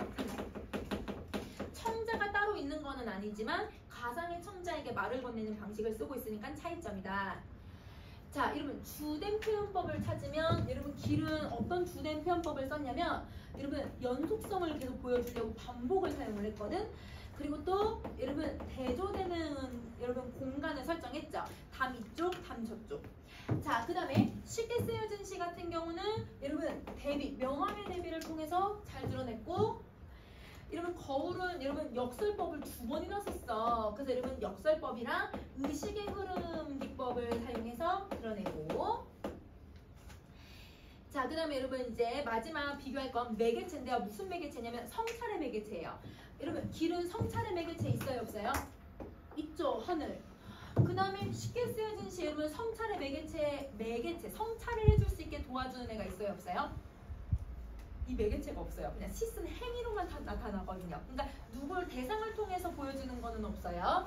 자, 그 다음에 거울은 여러분 매개체 있어요 없어요? 있죠. 거울이라고 하는 매개체 있어요. 그래서 여러분 요건 공통점 차이점이니까 작품 비교할 수 있어야 될 것 같아. 알겠지? 잠깐 쉬는 시간 하고 여러분 오늘 나눠준 거 한번 또 보자.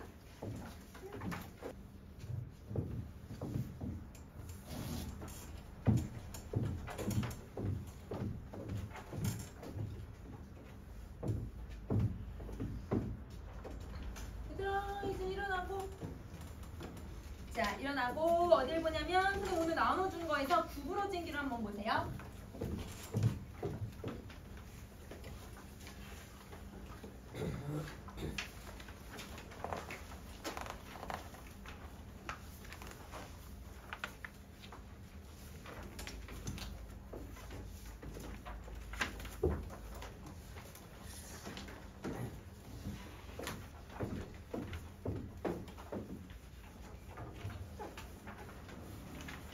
자, 여러분 우리 이번에 시험에 들어가는 작품들이 길을 배경으로 하고 있는 작품들이 엄청 많아. 그치? 그래서 여러분 이 길의 의미를 잘 봐주면 좋을 것 같아요. 산속에서에서도 길이 있고 그 다음에 이 구부러진 길도 길이 있고 우리 길이라는 작품이 배우잖아. 서로 좀 다 비교할 수 있어야 돼. 자, 우선 나는 구부러진 길이 좋다. 이러면 화자는 지금 구부러진 길이라고 하는 시적 대상을 생각을 하고 있는데요. 자, 이 시적 대상에 대한 애정이 들어가 있다고 생각하면 돼. 시적 대상에 대한 애정을 표현하고 있다. 자, 구부러진 길을 가면 그러면 자, 여러분 구부러지기의 의미는 선생님 마지막으로 다시 한번 설명해 줄게. 그래서 여러분 우선 구부러진 길을 가면 나비의 밥그릇 같은 민들레도 만날 수 있고 그러면 여러분 자, 민들레에 지금 무슨 표현법을 썼냐면 뭐뭐 같은 직유법을 썼어. 맞아. 그러면 여러분 직유는 항상 원관념을 생각해 줘야 되는데 민들레의 속성을 지금 표현을 해준 거예요. 그러면 여러분 민들레에 누가 나비가 딱 앉아서 나비가 여기 꿀 빨 수 있도록 도와준 역할을 하고 있는 거래. 그럼 민들레는 나비가 뭘 이어갈 수 있게? 생명을 이어갈 수 있게 도와주는 애인 거야. 근데 이 민들레 화려한 애예요? 그냥 소박한 애예요? 엄청 소박해요. 소박하지만 누군가를 위해서 여러분 이렇게 생명을 줄 수 있는 존재라는 거죠. 자, 감자를 심는 사람을 만날 수도 있대요. 근데 여러분 감자를 심는 사람도 나중에 뒷부분 보면 감자 또 나올 거거든 얘들아. 그러면 이 감자는 누군가에겐 양식이 되겠지. 그러면 여러분 사람들이 또 생명을 또 이어갈 수 있도록 여러분 노동을 하는 존재도 만날 수 있다라는 거야. 근데 여러분 이 사람도 뭔가 화려한 사람이야 얘들아? 투박하고 되게 소박한 사람인 거지. 그러면 이 사람은 여러분 구부러진 길이 왜 좋냐면 그 길에서 만나는 소박한 사람들, 그 길에서 만나는 소박한 인생, 그 길에서 만나는 누군가를 위하는 삶, 이게 너무 좋다라고 얘기를 하고 있는 거예요. 자, 그 다음에 날이 저물면 울타리 너머로 밥 먹으라고 부르는 어머니의 목소리도 들을 수 있는 곳이래요. 그럼 자, 여러분 여기서 누굴 먹어라, 밥 먹어라 이런 무슨 소리를 듣고 있냐면 청각적인 이미지를 쓰고 있는 거지. 그러면 여러분 어머니는 여러분 자식들이 뭐를 이어갈 수 있게끔 도와주냐면 끼니를 이어갈 수 있게끔 도와주는 거야. 자녀들이. 그러면 자녀가 끼니를 이어갈 수 있도록 챙겨주는 존재도 만날 수 있다는 거죠. 내가 가장 그리워하고 내가 소중하게 생각하는 사람도 만날 수 있다는 거야. 그러면 지금 여러분 민들레, 감자 씹는 사람, 어머니, 선생님 여러분 지금 밑줄 3개 표시했어요 얘들아. 그치? 무슨 표현법을 썼냐면 내가 길에서 만날 수 있는 사람들을 여러분 열거야. 2개 쓸 거야 얘들아. 열거도 하고 있고 그 다음에 여러분 문장 구조도 사실 비슷한 부분들이 있어요. 뭐뭐를 만날 수 있고 뭐뭐를 만날 수 있고 뭐뭐를 들을 수 있다. 문장 구조 비슷하지. 그래서 유사한 통사 구조를 반복을 시키는 거야.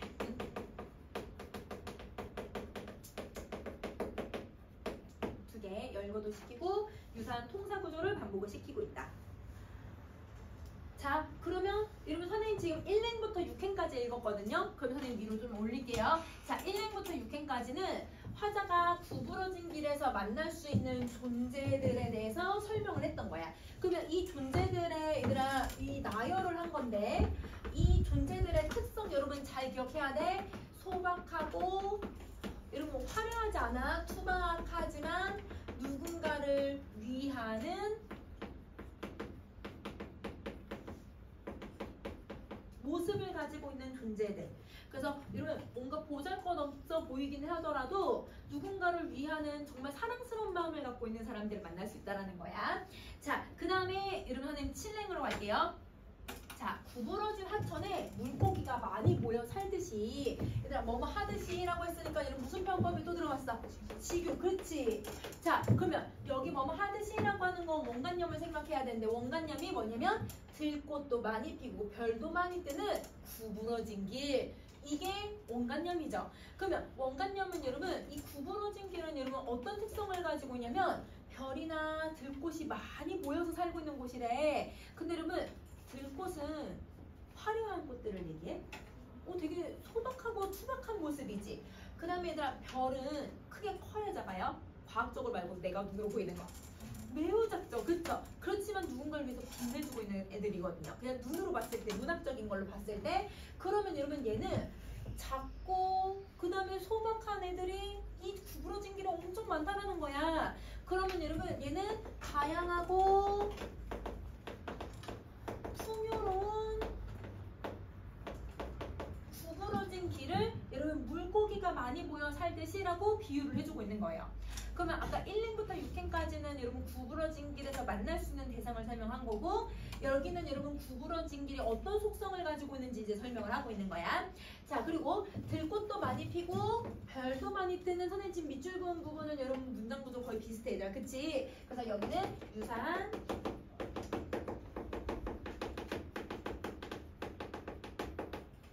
문장 구조를 반복하고 있다. 이렇게 정리할 수 있고요. 자, 그 다음에 여러분 구부러진 길이라고 해서 뭘로 끝냈냐면 명사로 끝내버린 거야. 그치? 그러면 명사로 여러분 종결을 해버리면 아무래도 좀 더 이 얘들아 그 아름다운 이 소박한 아름다움을 좀 더 강조를 할 수 있어. 여운을 강조한다. 자, 그 다음에 구부러진 길은 산을 품고 마을을 품고 구불구불 간다. 자, 근데 여러분 보세요. 여기서 여러분 얘네가 많이 모여 살듯이 얘네들이 구부러진 산과 얘들아 이 마을들을 막 품어서 살고 있는 거야. 그러면 여러분 물고기랑 많이 모여 살듯이랑 의미가 어떻게 되냐면 대응을 이루고 있는 거예요. 모여 살듯이 산과 마을이 모여 있는 곳이죠. 그러면 이 모여 있는 것이니까 구부러진 길에는 아주 많은 것들이 모여서 살고 있구나, 존재하고 있구나 라고 생각해 주면 돼. 그러면 구부러진 길에 많은 것들이 모여 살고 많이 살고 있지만, 근데 여러분 이것도 구부러진 길이 뭘 해줘야 되냐면요, 얘네를 이렇게 포옹해야 돼. 그래서 품으려면 포옹을 해야 돼. 그래서 여러분 선생님 빈칸 안 넣었지만 여러분 이건 포옹력을 얘기하고 있구나. 구부러진 길에 포용력을 얘기하고 있다. 자, 그리고 구부구불이라고 하는 건 여러분 뭘 얘기하고 있냐면 음성 상징어를 사용을 해.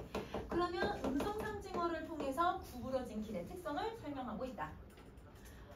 자, 그럼 선생님 지금 7행부터 8행까지 읽었는데요. 그러면 7행부터 8행까지는 구부러진 하천과 길이 가지고 있는 매우 긍정적인 성격을 표현해요. 왜냐면 얘네들은 모두 다 모으는 역할을 해요. 모으는 역할도 해주고 아주 많은 것들이 들어가 있는 공간이다. 이렇게 생각해주면 될 것 같아. 자, 그 다음에 여러분 11번. 구부러진 길처럼 살아온 사람이 나는 또한 좋다. 그러면 여러분 화자가 애정하는 게 지금 두 가지 뭐야 얘들아? 구부러진 길 좋아하지? 구부러진 길처럼 생긴 사람도 좋다라는 거야. 그러면 여러분 이 화자가 애정하는 걸 여러분 구부러진 길처럼이라고 했으니까 여러분 직유법을 또 쓰죠. 근데 여러분 이 직유법의 원관념이 여러분 사람이거든요. 그러면 어떻게 살아온 사람일까라고 생각을 해보면 여러분 우리가 길을 갈 때 여러분 이렇게 일직선으로 가는 길도 있을 거고 꾸물꾸물한 길을 가기도 할 거야. 근데 여러분 빠르게 갈 수 있는 건 일직선이에요? 아니면 꾸물꾸물 길이에요? 일직선으로 가야 빠르죠. 그렇죠? 그러면 여러분 이렇게 일직선으로 가는 삶은 빠르고 고속승진하는 사람들의 모습이야. 그러니까 실현을 한번 남겨본 거야. 근데 구불구불 가면 여러분 우리 나중에 차 운전하면 알겠지만 이렇게 구불구불 속도도 줄여야 돼. 빨리도 갈 수도 없어. 천천히 가야 되고 그리고 또 조심해야 돼요. 왜냐면 뭘 만날 수 있는지 모르거든요. 그러면 이 굴곡진 삶을 살아온 사람들 혹은 여러분 시련을 많이 경험해 본 사람들이 자기는 좋다라고 얘기하고 있는 거야. 그러면 구부러진 길처럼이라고 하는 건 여러분 굴곡진 삶은 두 개 쓸 거예요. 혹은 힘든 삶을 살아온 사람들, 이런 사람들이 나는 좋다. 그래서 너무 여러분 고생도 안 해보고 너무 빠르게만 살아가는 사람들 말고 천천히 가더라도 여러분 좀 많이 경험해보고 많이 여러분 시련을 겪어본 사람들이 자기는 좋더라. 이렇게 얘기를 하는 거지. 자, 반듯한 길 쉽게 살아온 사람들보다 좋대요. 뭐뭐보다. 그러면 여러분 무슨 표현법을 쓰고 있냐면 비교를 해버리네. 그치? 그래서 뭐뭐보다라는 비교법을 쓰는 거야. 자, 흑두성이 감자처럼 울퉁불퉁하게 살아온 삶. 여러분 아까 감자처럼이라고 하는 말 위에 있었지? 여러분 뭘 씹는 사람이 나왔었지? 감자 씹는 사람 나왔어. 감자는 울퉁불퉁하거든요. 그러니까 여러분 예쁜 삶을 갖고 있는 게 아니라 울퉁불퉁한 삶을 자기는 좋아한다는 거야. 그러면 여기서 얘들아 뭐뭐처럼이라는 말 들어가지? 그러니까 직유법을 쓰고 그러면 원관념은 울퉁불퉁하게 살아온 사람은 힘들고 고달픈 삶을 살아온 사람을 얘기한다. 그러면 여러분 이런 삶은 여러분 감자의 이미지랑 연결을 시키면 아까 위에 있는 감자 씹는 사람들과 의미가 대응이 되는 거죠. 그러니까 여러분 이런 감자 씹는 사람을 자기는 좋아한다. 이렇게 생각해주면 되는 거야. 자, 구불구불 구부러진 삶이 좋다. 근데 여러분 구불구불 구부러진 삶은 여러분 구불구불도 아까 위에 똑같은 말 나왔지. 구부러진 삶이 좋다라는 것도 첫 번째 얘기 나왔지. 그럼 계속 편을 반복을 시키고 있는 거네. 그치? 자, 그 다음에 15번. 구부러진 주름살에 가족을 품고 이웃을 품고 가는 구부러지기 같은 사람이 좋다. 그러면 여러분 여기서 가족을 품고 이웃을 품고 가는 이란 말은 아까 위에서 이제 산을 품고 마을을 품는 거랑 의미가 똑같은 거죠. 그러면 여러분 이게 의미랑 또 얘기 대응이 되는 거야. 그치? 그러면 계속 누군가를 여러분 뭐 하는 삶을 이 사람은 좋아한다는 거. 포용. 그렇지? 포용하는 삶을 좋아한다는 거예요. 자, 근데 여러분 이 주름살이라고 표현을 했거든요. 아까 얘들아 밥 먹어라 라고 한 사람이 누구였지? 엄마였거든? 그러면 그 엄마처럼 얼굴에 주름진 삶을 살아온 사람을 좋아한다는 거예요. 그러면 구부러진 주름살은요 단순히 어머니와 자식 사이의 관계뿐만 아니라 여러분 어디에서 살아가는 삶이야? 마을, 공동체. 그러면 공동체 하는 모든 사람들의 적용이 될 수 있는 거예요. 그러면 여러분 이 모든 사람들이 어떻게 살아왔냐면 힘든 삶을 살아온 거죠. 그러면 그 힘든 삶을 살아온 사람들이 주름이 생기는 거야. 근데 그 주름이 여러분 인위적으로 여러분 주름을 펴고 인위적으로 여러분 주름을 가꾸고 물론 예뻐지면 좋겠지만 이 주름 자체가 내가 인생을 살아온 흔적이라고 생각을 하고 있기 때문에 그 힘들고 고달픈 삶을 이겨온 그 삶을 자기는 좋아한다 이렇게 얘기를 하고 있는 거예요. 그럼 다시 여러분 16번 구부러진 길 같은 사람이 좋다라고 하는 이 표현은 여러분 무슨 표현법을 쓰고 있냐면 얘들아 두 가지 표현법을 써야 돼. 뭐뭐 같은이라고 했으니까 지규. 근데 이 표현 여러분 위에도 똑같이 나오죠. 그래서 지규랑 칸이 작지만 두 개 쓸게요. 반복. 그래서 굴곡진 삶을 살아오면서도 아름답고 소박하고 따뜻하고 풍요롭고 포용성을 가지고 있는 사람을 의미한다. 이렇게 생각해주면 될 것 같아. 자, 그러면 여러분 자 그냥 단순히 화자는요 구부러진 길이 좋다고 생각을 했잖아요. 얘가 가지고 있는 특성을 설명하면서 얘에 대한 애정을 가지고 있고 얘가 가지고 있는 특성이 있었는데 그걸 여러분 누구에게도 지금 적용을 하고 있어요. 이 구부러진 길은 사람에게도 적용을 해. 그러면 구부러진 길 같은 사람에게 적용을 해서 이 사람들에게도 애정을 가지고 있고 이 구부러진 길 같은 사람도 여러분 구부러진 길 같은 특성을 가지고 있다고 설명을 하는 거야. 그러면 의미를 여러분 단순히 길이라고 하는 공간에 국한하는 게 아니라 그 길에서 사람에게까지 의미를 확장을 시키는 거거든요. 그렇죠? 그러면 여러분 얘가 인식에 확장이 들어가고 있다. 이렇게 생각을 해주면 돼. 인식을 넓게 쓰는 거야. 그래서 이 작품의 얘들아 시상 전개 방식의 특징이라고 생각을 해주면 돼. 자, 그러면 여기까지 정리했으면 여러분 다음 페이지에 여러분 우리 시어를 한번 비교를 한번 해볼까요? 자, 여러분 구부러진 길을 통해서 여러분 유추하는 반듯한 길을 걸어온 사람의 의미. 자, 여러분 구부러진 길은 여러 사람들을 만날 수 있어. 그런데 반듯한 길은 사람들을 많이 만날 수 있을까? 아니거든. 왜냐면 내가 빨리 가다 보면 사람들을 주변에 볼 수 있어요? 없어요? 없거든요. 그러니까 여러분 쉽게 볼 수 없어요. 만날 수 없어. 자, 그 다음에 산을 품고 마을을 품거든요. 왜냐면 길이 이렇게 구부러져 있으니까 여기는 여러분 산을 이렇게 보면서 걸어가면서 볼 수 있고 여기는 이렇게 마을을 이렇게 볼 수 있을 거거든요. 그러니까 여러분 꾸불꾸불한 길들은 온갖 것을 다 볼 수 있는 곳이에요. 그런데 반듯한 길은 여러분 볼 수 있는 게 많이 상대적으로 없죠. 그렇죠? 그러니까 얘네들은 볼 수 있는 게 없다. 자, 그러면 쉽게 말하면 산이나 이런 자연이나 공동체를 품어낼 수도 없다라고 생각하면 돼. 자, 그리고 울퉁불퉁하게 살아가지만 얘네들은 쉽게 살아가는 거지. 가족을 품고 이웃을 품지만 여러분 반듯한 길은 가족이나 이웃을 품어낼 수 없는 거예요.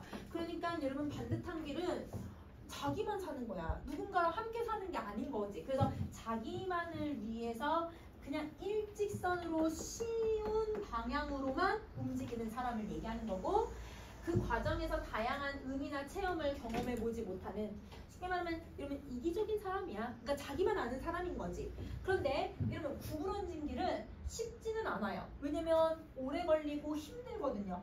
그럼에도 불구하고 여러분 삶에 아주 다양한 측면들을 만날 수 있죠. 다양한 측면들과 함께 겪고 다양한 의미와 체험들을 얻으면서 삶의 여러분 깊이를 더해갈 수 있는 삶을 얘기한다. 그러면 여러분 지금 구부러진 길하고 반듯한 길 선의 앞부분에는 여러분 비교라고만 썼지만 무슨 표현법을 쓰고 있는 거냐면 대조를 쓰고 있는 거다. 그러면 시상전개 방식을 보면 여러분 시상전개 방식은 인식의 확장도 있지만 대비도 쓴다. 그렇지. 두 가지 들어간다고 생각해주면 돼. 자, 그러면 화자는 여러분 이 길이라고 하는 게 진짜 여러분 길을 얘기하고 있는 걸까? 길은 다른 의미를 갖고 있죠. 여러분 이미 배웠어요. 여러분 길이라고 하는 게 뭘 의미했지 얘들아? 인생이고는 자기 삶이야. 맞아. 선생님 아까 얘들아 우리 구부러진 길의 의미 정리하기로 했잖아. 이거는 선생님 정리 안 해놨으니까 빈칸에 정리해줘 얘들아. 길은 여러분 어떤 거냐면요. 인생이에요. 인생. 근데 화자는 구부러진 길을 걸어가겠다고 했으니까 굴곡진 인생을 살아왔다.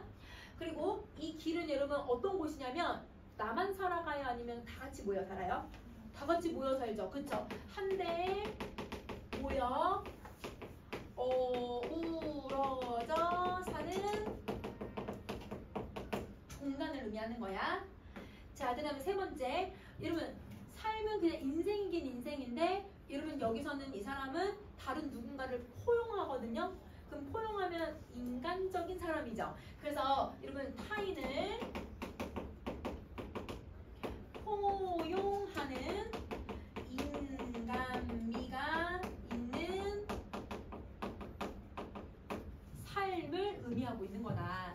그래서 특히나 여러분 길에서도 구부러진 길의 의미라고 생각을 해주면 될 것 같아. 자, 그러면 여러분 이 구부러진 길 같은 사람은 우리 지금 배운 작품 중에서 어떤 사람이랑 비슷하냐면 산속에서의 여러분 나그네 같은 사람이에요. 왜냐면 실험과 고난을 많이 경험해봤거든요. 그러니까 나그네 같은 사람을 얘기하니까 산속에서랑 여러분 이 작품도 비교할 수 있을 거고, 그 다음에 윤동주의 길이랑 이 작품도 비교할 수 있겠지, 그치? 그래서 여러분 작품들 연계성을 잘 봐주면 좋을 것 같아. 자, 그 다음 여러분 선생님이 이제 줄이라고 하는 작품을 갈 거야. 우리 그 다음 페이지로 가자, 얘들아.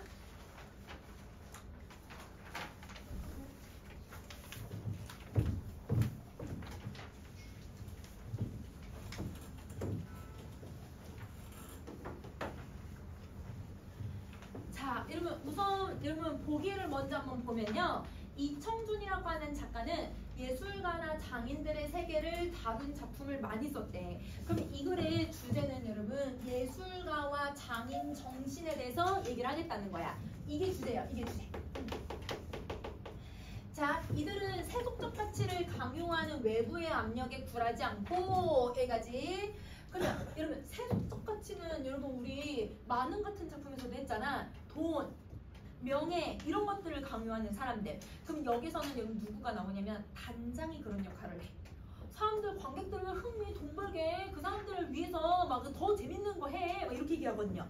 그러면 세속적 가치를 강요하는 게 이 작품에선 단장이라고 생각하면 되고, 자, 자신들의 엄격성을 지키려고 하는 인간들에 해당해요. 그러니까 여러분 자기한테 되게 엄격한 거예요. 왜? 내가 장인 정신을 가지려면 내 루틴대로 내 틀대에 맞춰서 생활을 해야 되거든. 그러면 여러분 자신들의 엄격성을 잘 지키는가, 이게 누구냐면 여러분 이게 허노인과 허운이에요. 이렇게 정리해주면 돼. 자, 그리고 현실과 이상의 괴리를 극복하고 예술혼을 고양시키는데, 여러분 예술혼을 고양시키는 게 바로 이들이 줄타기를 하는 행위거든. 근데 여러분 줄타기를 하면서 이들이 뭘 하려고 하냐면 여기서 줄을 타면서 죽거든요. 그래서 그 줄을 타면서 죽는 그 모습이 예술혼을 고양시키려고 하는 모습이다. 혹시 가끔 뭐 이제 가수들이나 아니면 배우들이 무대에 와서 뭐라고 하냐면 자기는 무대 위에서 죽고 싶다 뭐 이런 얘기 할 때 있어. 왜냐면 자기는 노래하는 거 춤추는 게 너무 좋다라는 뜻이거든.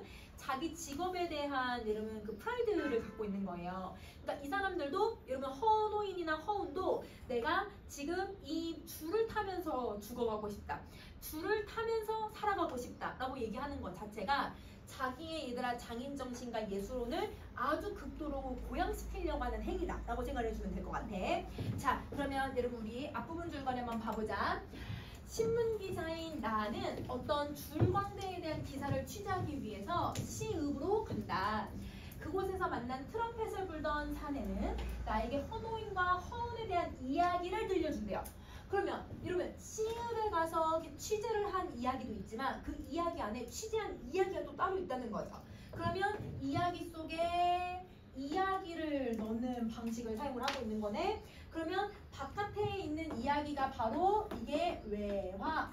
그러면 외화는 지금 나와 트럼펫 불던 사내랑 대화를 나누는 부분. 그래서 나와 사내에 대한 이야기고, 그 다음에 내화 같은 경우는 누구와 누구의 관계를 얘기하냐면 허노인과 허운에 대한 이야기를 하겠다는 거예요.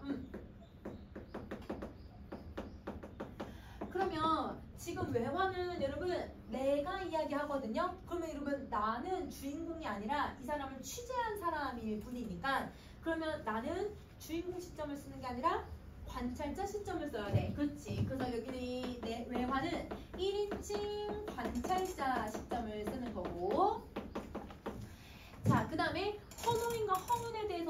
자세하게 설명을 하려면 헌호인과 허언에 대해서 모든 걸 좀 잘 알고 있어야 되겠죠. 그래서 이 부분은 전지적 작가 시점이 나타날 거예요. 그러면 여러분 이 작품은 시점이 바뀔 거기 때문에 여러분이 시점이 바뀌고 있으면 이게 내화로 들어갔구나 혹은 외화로 다시 나왔구나 라고 구분할 수 있어야 해. 자, 그러면 이야기를 들려주니까 여기서부터 내화가 시작될 거. 내화야, 내화. 헌호인이 줄을 타는 모습은 정말 아름다웠다.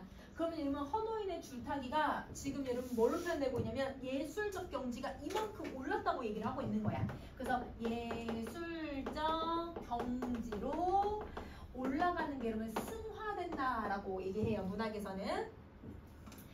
천장 포장을 걷어젖히고 넓은 밤하늘을 배경으로 헌호인은 흰옷에 조명을 받으며 줄을 건너는 것이었는데 여러분 지금 배경을 봐봐. 배경이 언제 얘들아? 밤이야. 밤하늘에. 근데 여러분 이렇게 여러분 우리 줄타기 하는 사람들은 대부분 옷을 하얀 옷을 입어요. 왜? 자기를 계속 돋보이게 하려고. 그치? 하얀 옷을 입고 조명을 받고 발을 움직이는 것 같지도 않는데 그냥 흘러가듯이 조용히 줄을 건너는 그 노인의 모습은 유령 같기도 하고 땅 위에 하품하고 있는 것처럼 그렇게 잔잔한 모습을 가지고 있대. 그럼 여러분 자 선생님이 여기까지 지금 설명을 했거든. 그러면 이거는 지금 화자가 뭘 하고 있는 거냐면 여러분 지금 작가가 뭘 해주고 있는 거냐면 옆에 한번 보세요. 헌호인이 줄 타는 모습을 묘사해주는 부분이에요. 자, 근데 여러분 어떤 이미지를 지금 두드러지게 사용했지 얘들아? 시각적인 이미지를 너무 잘 썼어. 그리고 여러분 어떤 표현법을 썼냐면 여러분 뭐뭐 같이 뭐뭐 하는 것 같다 라고 했으니까 지구법을 사용을 하죠. 그리고 여러분 이 모습을 지금 고민해보면 너무 아름답다라는 것도 알게 되지만 근데 여러분 헌호인이 줄타기를 할 때 여러분 뭔가 기교를 많이 부리는 것 같아. 기교를 부린다는 거 펄쩍펄쩍 막 뛰고 막 얘들아 뒤돌기 하고 막 얘들아 날아다니고 이런 게 아니라 이러면 가만히 물 흐르듯 이러면서 줄만 타고 있는 거예요. 그러면 여러분 뭔가 기교를 잔뜩 부리는 게 아니라 잔잔하게 지금 여러분 줄을 타고 있는 모습을 묘사를 해준 거야. 그러면 여러분 기교를 부리지 않아요. 그러니까 관객과 독립된 상태로서 지금 헌호인이 자기 줄타기에 흠뻑 빠져있는 상태인 거야. 그래서 선생님 뭐라고 쓰면 좀 어렵게 관객과 독립된 미적, 아름다움, 관조, 바라보는 행위. 그러니까 아름다움을 바라보는 행위로서 자기의 아름다움만 바라보는 헌호인의 줄타기의 모습이 들어가고 있는 거야. 자, 그래서 이렇게 정리해주면 될 것 같아. 자, 그러면 여러분 다시 또 아랫부분 한번 보세요. 이상한 것은 그렇게 줄을 타는 헌호인이었지만 여러분 그렇게 줄을 타는 건 여러분 화려하게 아니면 그냥 잔잔하게? 잔잔하게. 그냥 여러분 잔잔하게 줄을 타는 것처럼 보이는 이 헌호인이 근데 줄에서 내려오면 그의 온몸은 언제나 땀에 흠뻑 젖어있곤 했다라는 거야. 그럼 이 말은 진짜 열과성을 다해서 지금 줄을 탔다라는 거지. 그러면 여러분 헌호인이 줄타기에 항상 몰입해서 혼신의 힘을 다했기 때문에 여러분 그냥 줄을 천천히 그냥 얘가 천천히 타고 있는 것처럼 보이지만 온 힘을 다해서 지금 여러분 예술로 승화시키고 있다는 거예요.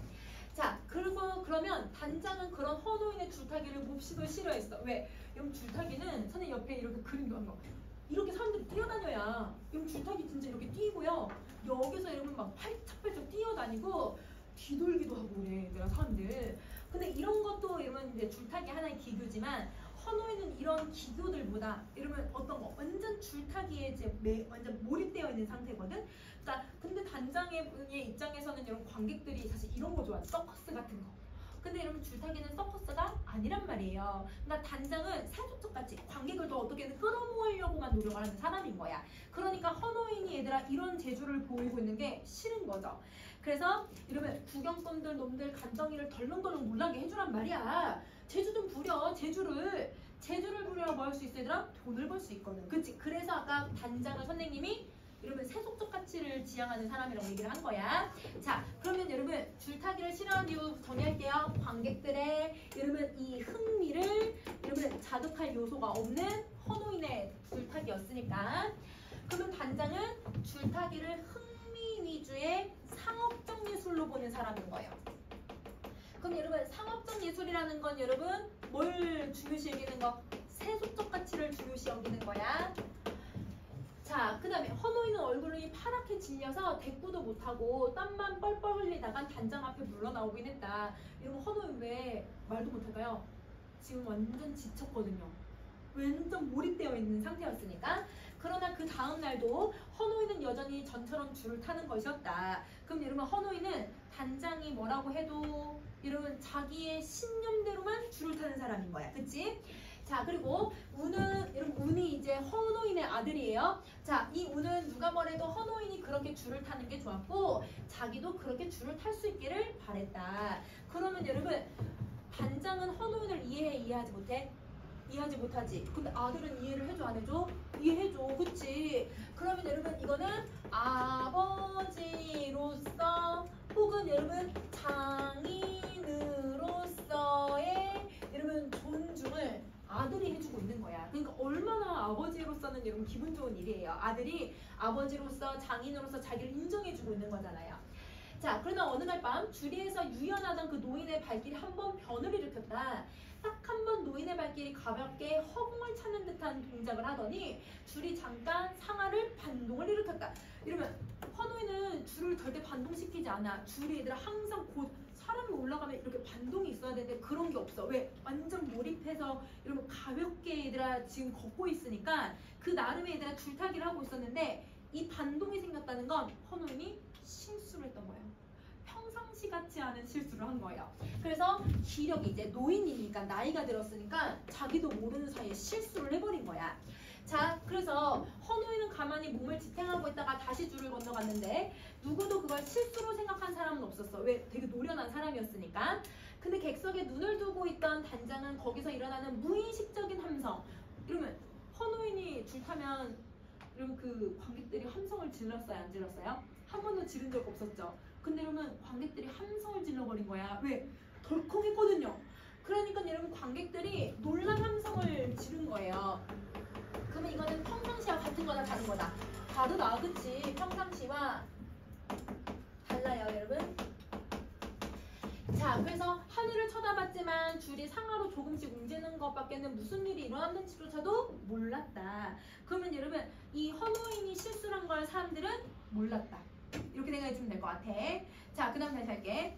헌호인이 줄을 잘 탔고 하는 건 그건 운의 생각입니까? 아니면 노인의 생각입니까? 이러면 이걸 물어보는 건 여러분 서술자인 내가 물어보는 거거든요. 서술자 내가 나오네?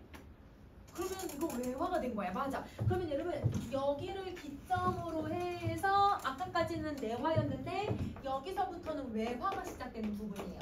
그러면 여기 외화의 서술자인 내가 트럼펫 부는 사나이한테 질문을 한 건데 그러면 이런 부분에서 외화로 전환되고 그러면 시점도 전환이 되겠구나 라고 생각을 해주면 돼.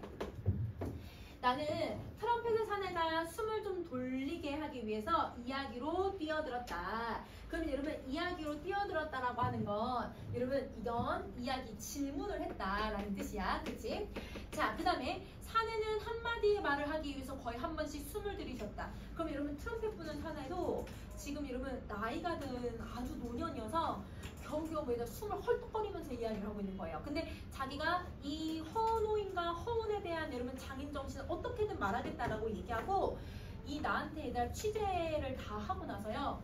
하고 있다가 트럼펫 부는 사나이도 죽어요. 그러니까 아주 지금 나이 든 할아버지라고 생각을 해주면 돼. 트럼펫 부는 사내도. 그러니까 막 헐떡거리면서 말을 하는 거지. 물론 운의 생각이었습니다. 그럼 이상하지 않습니까? 노인께서 운의 생각을 말씀하신다는 건. 그럼 여러분 트럼펫 부는 사내는 헌호인의 심리를 알 수가 없는데 어떻게 헌호인에 대해서 너가 평가할 수 있냐? 내가 아주 얘들아 냉철하게 질문을 한 거야. 그러면 여러분 여기서 이거는 나의 아주 냉철한 모습이 드러나는데 여러분 헌호인의 장인 정신에 대해서 신빙성을 의심을 하는 거예요. 그 말이 돼? 헌호인이 어떻게 그런 식으로 한 거? 그거 너네가 아는 거야? 라고 물어보는 거죠. 이거는 냉소적인 태도로 의심을 하고 있는 거다. 자, 그렇죠. 하지만 이렇게 누워서 생각을 많이 했죠. 그리고 운은 나와 나이가 가장 가까웠으니까 제가 운의 심중을 비교적 많이 이해하는 편이었고 그도 내게만은 조금씩 속마음을 얘기할 때가 있었습니다. 그러면 여러분 이 말은 사내하고 운의 둘의 관계가 나타나는 거지. 트럼펫 부는 사내하고 우는 나이가 비슷한 친구 사이였구나. 옆에 정리해줘 얘들아. 자, 그리고 저는 그때 나팔장이가 다 되었으니까 나팔을 불어주고 남는 시간 동안은 되게 그 부자가 지내는 뒷마당, 즉 줄타기 하는 모습을 항상 바라봤어요. 그런데 말입니다. 그러니까 헌호인이 한번 발을 헛디뎠던 다음 날이었죠. 그럼 여러분 이 헛디뎠던 건 여러분 뭐 했던 날이었지 얘들아? 실수했던 날이거든. 근데 여러분 이 실수를 했다라는 건 헌호인이 이제 줄 타는 날이 얼마 안 남았구나. 이걸 암시해주는 역할을 해주는 거야. 자, 그리고 그날 나는 운이 줄타기 하는 연습을 보고 있었는데 이상하게도 헌호인이 자신의 아들의 줄타기를 바라보면서 땀을 뻘뻘 흘리고 있었습니다. 이러면 아까 땀을 흘리는 게 얘들아 뭐 하는 행위였지 얘들아? 몰입한 행위였어. 완전 진심하게, 진실로. 그럼 여러분 아들의 줄타기를 보면서 자기도 줄을 타는 것처럼 완전히 몰입되어 있는 상태였거든요. 헌호인이. 자, 그리고 나는 줄리 여러분 그런 거 있어. 뭔가 위태로운 거 나도 보고 있을 때 막 손발이 땀이 생기는 것처럼 헌호인도 자기 아들이 얘들아 줄타기 하는 모습을 보면서 거기 완전 몰입되어 있으니까 막 땀을 뻘뻘 흘리고 있다고 생각해주면 돼. 나는 줄에서 운이 아니라 무섭도록 줄을 쏘아보고 있는 노인의 그 눈과 땀이 송송 솟고 있는 이마를 바라보고 있었습니다. 그러면 여러분 자, 헌호인은 누굴 보고 있어? 아들과 아들의 줄, 그치? 근데 여러분 트럼펫 부는 사내는 누굴 보고 있어? 헌호인을 보고 있었던 거야, 그치? 그래서 헌호인의 입장을 설명을 해주고 있는 거예요. 자, 헌호인이 여러분 무섭게 보는 이유가 뭐냐면 아들이 줄타기를 하다가 여러분 몰입을 했는지 안 했는지 확인하기 위해서 쏘아보고 있는 거야, 아들의 상태를. 그런데 노인은 갑자기 이놈아! 하고 병력 같은 소리를 지르면서 줄 밑으로 내닫는 것이 아니겠습니까? 나는 그때서야 줄리, 허운을 바라봤죠. 그런데 우는 그 소리를 듣지 못한 채 그냥 줄을 건너고 있었습니다. 그럼 여러분 아버지가 갑자기 얘들아 줄이 타 있는 사람한테 이놈아 하면서 가까이 막 뛰어가는 건 아들에게 얘들아 뭘 하는 거냐면 시험을 하는 거야. 아들이 몰입해 있는지 몰입하고 있지 않는지. 왜냐면 이놈아 하면 여러분 소리가 들렸으면 실수했을 거 떨어졌을 거거든요.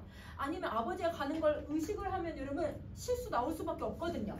그런데 우는 여러분 그 소리를 못 들었다는 건 허운도 헌호인의 가르친 대로 완전한 여러분 몰입의 경지에 올라간다라는 거야. 그래서 몰입의 경지에 다다랐고, 자, 그러면 이놈아라고 소리친 이유 위에다 정리할게. 운이 줄타기를 하면서 집중하고 있는지 아들을 시험하기 위해서였다. 그치? 이렇게 정리해주면 돼. 자, 그리고 허운이 딱 줄에서 내려오니까 이놈, 넌 아비 말도 듣지 않냐? 라고 얘기를 하면서 운이 줄을 내려왔을 때 노인이 큰 소리를 치긴 했지만 그거 역시 어리둥절하긴 했지만 그런데 내가 놀란 건 허노인이 빙그레 웃고 있었다는 거예요. 자, 그럼 정리해보자. 아들한테 너희는 왜 아버지가 이놈아라고 불렀는데 왜 대답도 안 하니? 막 이렇게 물어보는 거야. 이거는 아들이 자기가 가르친 대로 줄을 탔음을 확인하고 그 기쁨을 단어적으로 얘기한 거예요. 아들이 집중을 너무 잘한 게 너무 기뻤는데 어떻게 내 목소리도 못 들었니? 약간 이런 의미로 얘기를 한 거야. 자, 그러면 여러분 왜 빙그레 웃었는지 알겠지? 아들이 몰입된 경지가 되었다는 것에 대해서 만족을 한 거거든요. 아버지는 만족감을 드러냈다. 그리고 술집을 들어갔대요. 사내의 이야기는 계속되었다. 그럼 여러분 여기까지가 외화가 또 끝나는 부분이야. 근데 이거는 써놨어 얘들아. 외화 여기서 끝나요. 그러면 여러분 13번부터는 여러분 다시 뭐가 돼야 돼? 여기 내화가 시작돼야지. 그치? 그러면 시점은 여러분 전지적 작가 시점으로 변화가 되는 거고, 그러면서 내화로 시작이 된다라고 정리해주면 돼. 그날 주막에서 헌호이는 운에게 술을 따라주고 그날 밤 운을 줄에 얘들아 오르라고 얘기를 했다. 줄 끝이 멀리 보여서는 안 되지만 가깝게 넓게 보여서도 안 되는 법이다. 그 줄이라는 것이 눈에 아주 사라져버리고 줄에 올라가면 거기에서는 자유로운 세상이 있어서 너 마음대로 뛰어가는 수 있어야 된다는 뜻이야. 그리고 제일 위험한 건 눈과 귀가 열리는 것이다. 여러분 눈과 귀가 열린다는 건 여러분 소리를 듣고 그 다음에 여러분 내가 보는 것을 얘기를 하는 거예요. 그럼 내가 누군가에서 집중해서 보고 누군가의 소리를 듣는 순간 여러분 줄에서 뭐 할 수 있어요? 떨어질 수 있거든요. 그러니까 여러분 이 헌호이는 줄에서 절대 소리가 들려서는 안 되고 절대 누군가를 봐서도 안 되는 경지에 올라가야 된다. 이렇게 얘기를 하는 거야. 그러면 여러분 이 자유로운 세상 아무것도 보이지 않고 아무것도 들리지 않는 이 자유로운 세상, 온전히 여러분 어디의 세상이야? 줄과 나만 있는 세상이거든요.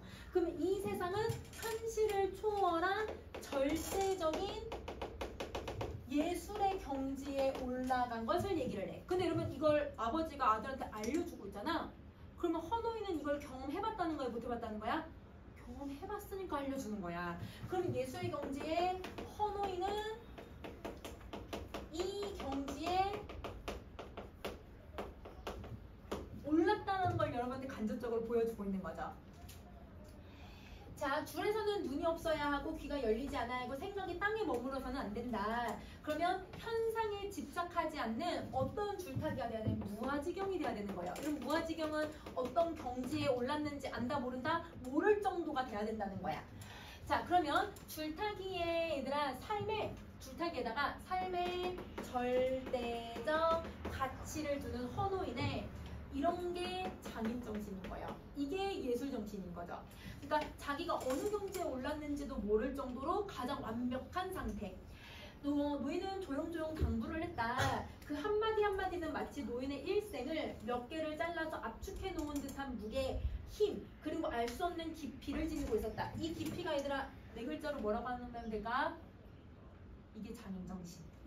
이 사람의 삶의 깊이가 담겨져 있다는 건 그 사람이 평생을 장인정신을 가지고 살아왔다는 걸 표현을 해주는 거야. 근데 여러분 갑자기 왜 아버지가 술 마시고 이런 얘기를 할까 아들한테? 자기가 실수를 했잖아요. 헌우이는 자기가 이제 나이가 들어서 실수를 했으니까 나는 이제 더 이상 줄타기를 하기가 좀 어렵겠구나라고 아마 생각을 하니까 아들에게 자기의 모든 걸 다 전수하려고 하는 그런 의도가 있었을 거야. 그리고 자기 전생애를 운에게 떠넘겨주는 듯한 안간힘. 왜냐면 자기가 이미 실수를 했으니까. 그래서 거기에 있는 것 같았고 운은 비로소 헌호인이 끝끝내 줄타기 자세를 바꾸지 못하는 내력을 알 것만 같았어. 그러니까 아버지의 이제 장인정신 아들을 이해하기 시작을 하는 거죠. 그러면 여러분 헌호인의 태도는요. 관객의 반응, 관객의 흥미, 그리고 줄타기가 있다고 하면 어떤 걸 더 중요시 여겼던 거예요? 줄타기, 그치, 구동호표 딱 해주고. 그러면 여러분 줄타기 자세를 절대 바꾸지 않았다는 거야. 누가 뭐라고 해도. 단장이 뭐라고 해도. 그치? 그러면 여러분 세속적 가치보다 절대적 가치를 중요시 여기고 있다는 거 이해돼? 세속적 가치보다 예술적 가치 더 중요시 여기고 있다는 거 알겠죠? 자, 아버지 이젠 줄을 좀 그만두시고 좀 쉬십시오. 운이 말을 했지만 노인은 조용히 머리를 가로저었다.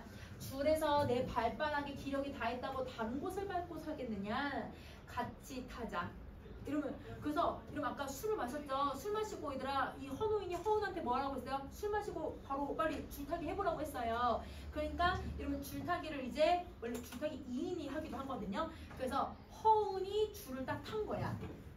이러면 이렇게 줄을 이렇게 묶어가지고 이러면 이렇게 여기 이제 허운이 딱 올라가고 그 뒤를 헌호인이 이렇게 타 있는 상태거든요. 자, 이렇게 타서 헌호인은 여러분 자기는 죽는 한이 있어도 어디서 죽겠다? 그냥 줄 위에서 타겠다. 그치? 이렇게 얘기를 해. 그래서 예술과 삶이 결코 분리될 수 없다라는 걸 보여주는 거죠. 이 사람의 삶 자체가 예술이었던 거야. 다시 헌호인은 여러분 이 사람의 삶, 인생 자체가 이게 줄타기인 거야. 예술이죠. 인생 자체가 예술이었던 사람이야. 자, 그날 밤 줄에는 두 사람이 함께 올라섰다. 그리고 이 운이 앞에 서고 헌호인이 뒤에 따랐는데 운이 줄을 다 건넜을 때에는 객석이 뒤숭숭하니 난장판이 되어 있었다.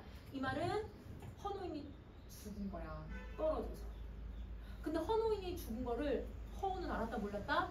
몰랐어요. 왜? 완전 몰입되어 있는 상태니까. 그래서 여러분 운은 줄타기에 몰입하고 있었기 때문에 헌호인이 줄에서 떨어진 걸 몰랐고 뒤를 따르다 헌호인이 줄에 떨어져서 운명을 다한 뒤였다. 그러면 줄 위에서 살다가 줄 위에서 죽는 여러분 장인으로서의 여러분 운명을 헌호인은 받아들였던 거야. 자신이 이게 이제 마지막일 수도 있겠다라고 생각을 하고 여러분 기력을 다한 상태로 자기는 줄을 타서라도 마지막 순간을 끝내겠다 이렇게 생각하고 그 위에 올라갔던 거예요. 이게 예술정신이고 이게 장인정신인 거예요. 그래서 아까 맨 처음에 선생님 가수들이 자기 무대에서 죽고 싶어요, 노래하다 죽고 싶어요 막 이렇게 얘기하는 게 그 자기의 직업에 대한 여러분 아주 깊은 예술 정신을 표현하고 있는 말인 거다라고 생각해주면 되는 거야. 자, 그러면 여러분 요거 같이 내용 정리 다 했고 예술 정신 어떻게 들어가는지 알겠지? 그러면 어디를 보냐면 여러분 그 9쪽에 여러분 5번을 한번 보실래요? 인물들의 대조적인 삶의 모습. 자, 여러분 나는 헌호인과 허언의 줄타기를 아까 어떻게 바라봤지? 냉소적으로 믿지 못했어. 그래서 이 사람은 어떤 사람이냐면 무기력하게 살아가는 우리 현대인들을 표현을 하는 사람이고요.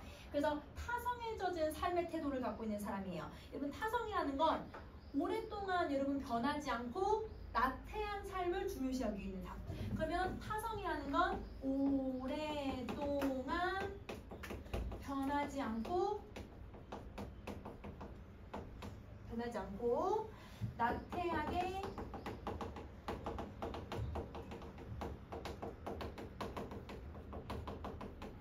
습성을 얘기하는데, 그러니까 여러분 이 사람은 무기력하고 나태하고 안주하는 삶을 살았던 거지. 그러니까 여러분 가치관이 없이 살아가는 거야. 그러니까 이 장인 정신의 예술성을 이해를 해보세요. 이걸 못하는 거예요. 그런데 헌호인과 허우는 절대적 가치를 추구하면서 주를 엄격하게 돼. 여러분, 자, 아까 얘들아 우리 맨 앞에서 여러분 보기에서 엄격하게 얘들아 대한다고 했지. 그 엄격하게 대하는 게 얘들아 무슨 정신이라고? 장인 정신이야. 맞아. 그래서 장인 정신이라고 하는 예술적 가치를 이 사람들은 가지고 있는 거죠. 그런데 나는 그 가치를 갖지 못하는 사람이구나. 이렇게 생각해주면 되는 거야. 그래서 인물 간의 관계를 잘 생각해주면 돼. 자, 그러면 여러분 선생님 줄까지 설명했고 잘 봐봐 얘들아. 선생님이 얘들아 지금 11쪽에 여러분 오가랑 그 다음에 여러분 선생님 또 따로 뽑아준 종이 하나 더 있을 거예요. 그쵸? 거기에다 청산별곡에다 빈칸이 있는데 얘네들은 짧으니까 이러면 선생님 그 진도점 맞추려고 영상 해서 선생님 문자로 보내줄 거거든요. 영상 이러면 한 10분씩밖에 안 되니까 그거 여러분 들어오시고요. 그 다음에 뒤에 얘들아 또 선생님이 독서들 다 정리를 해놨어 얘들아. 독서 지문들 정리해놨으니까 여러분 독서는 여러분 그렇게 어렵지 않아서 모의고사랑 이 부분을 한번 읽고 다음 주에 얘들아 문학 소설 3개 남았거든? 다음 주에 그 소설 3개 마무리하고 여러분 비문학이랑 이런 것들은 개인별 때 다시 한번 점검을 할게요. 알겠죠? 그래서 독서는 여러분이 한번 읽으면 정리 한번 해보세요. 알겠죠? 오케이. 오늘 여기까지 하자. 여러분 선생님 영상은 여러분 선생님이 얘들아 오늘 끝나고 선생님 수업 끝나고 밤에 보내줄게. 알겠지? 그래서 한번 들어. 네, 여기까지